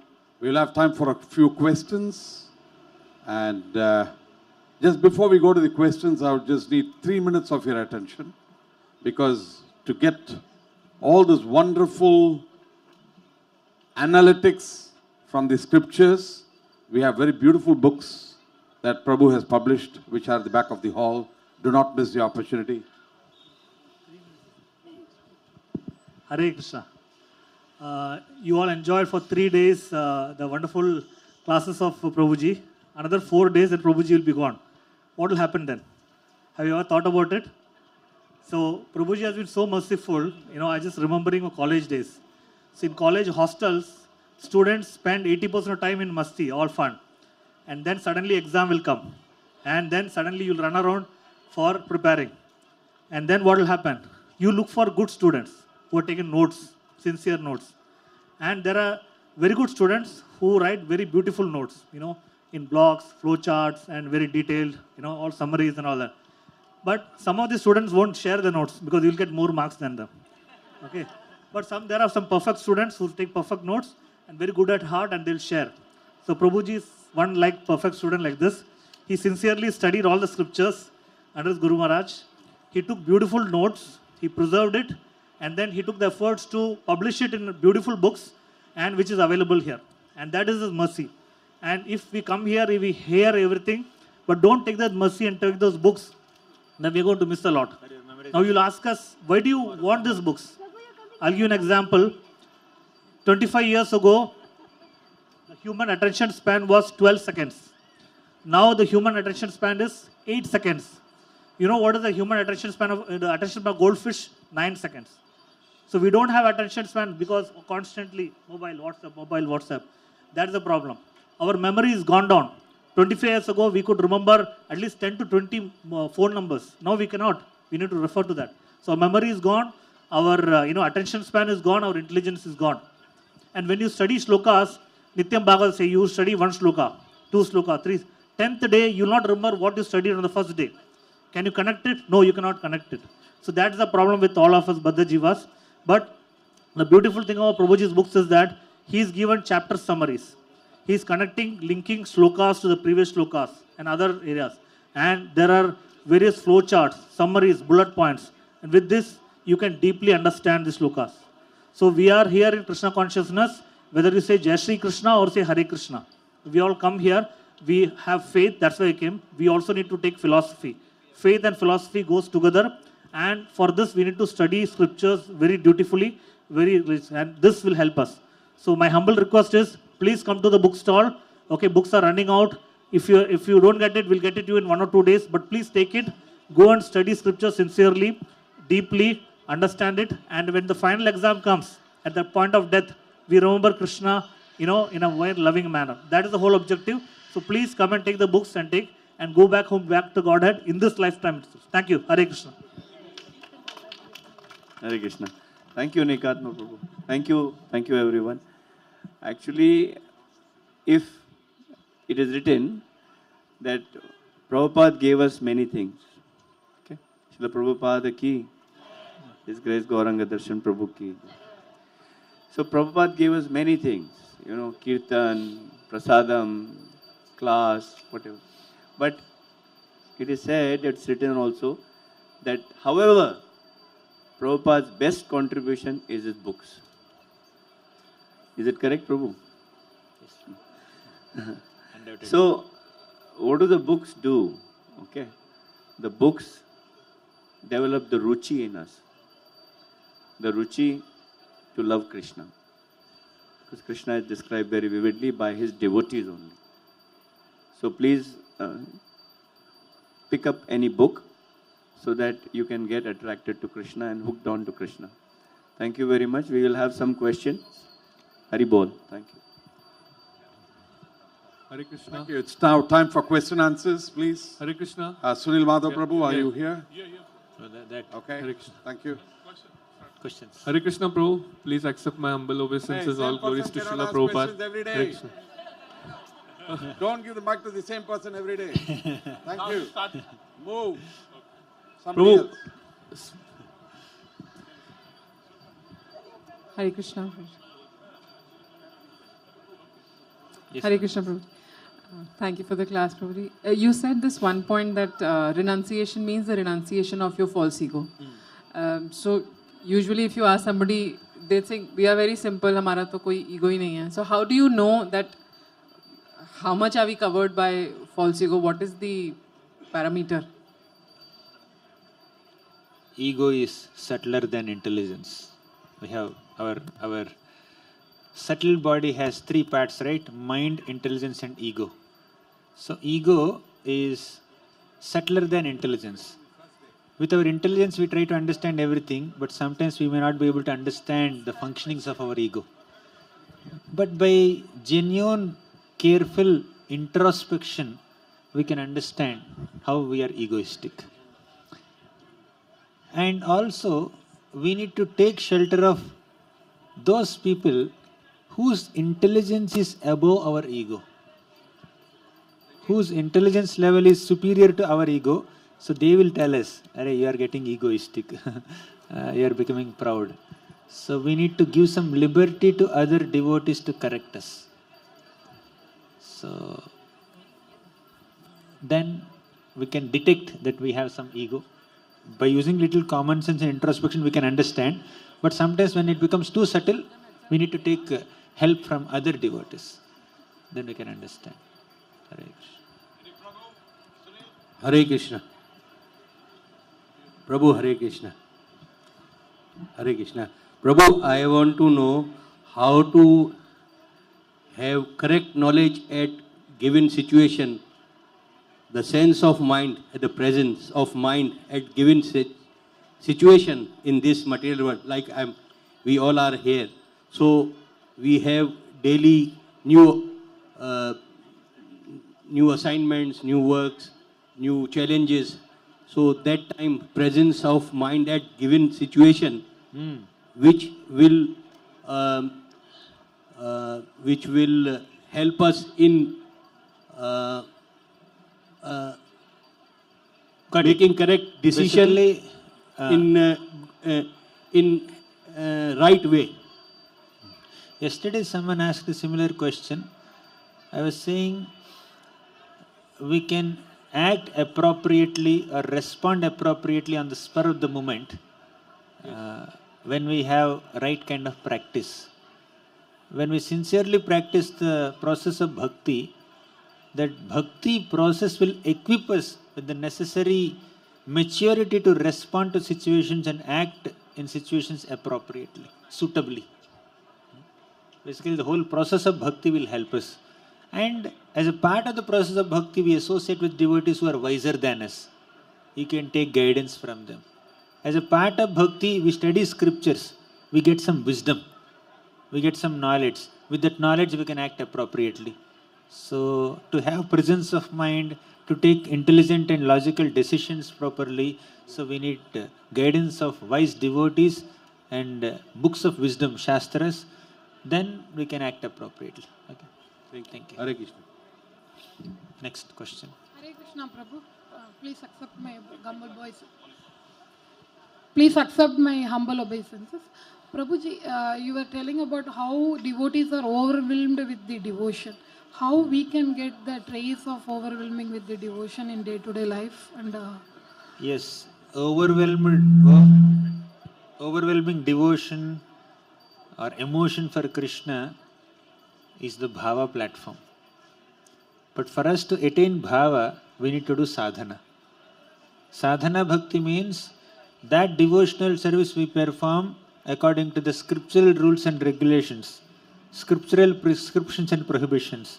So when we perform bhakti according to these rules of scriptures and recommendation of Guru, then eventually we'll come to a stage where we have devotional emotions, bhava, for the Lord. Bhava stage is far. First we need to do sadhana, practice. Thank you. So we'll conclude here. Hare Krishna. Conclude.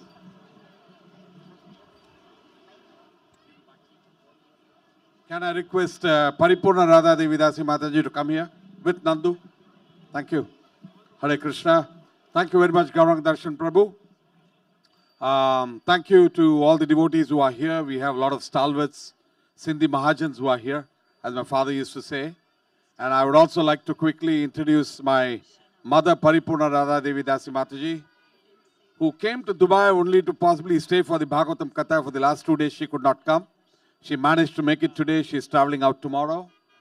And she and my father were original teachers of Srimad Bhagavatam for all of us here. So, thank you. So, can we all chant for Mahesh, for all the wonderful sponsors, for all these events? And let's chant once the Hare Krishna Mahamantra loudly. Hare Krishna.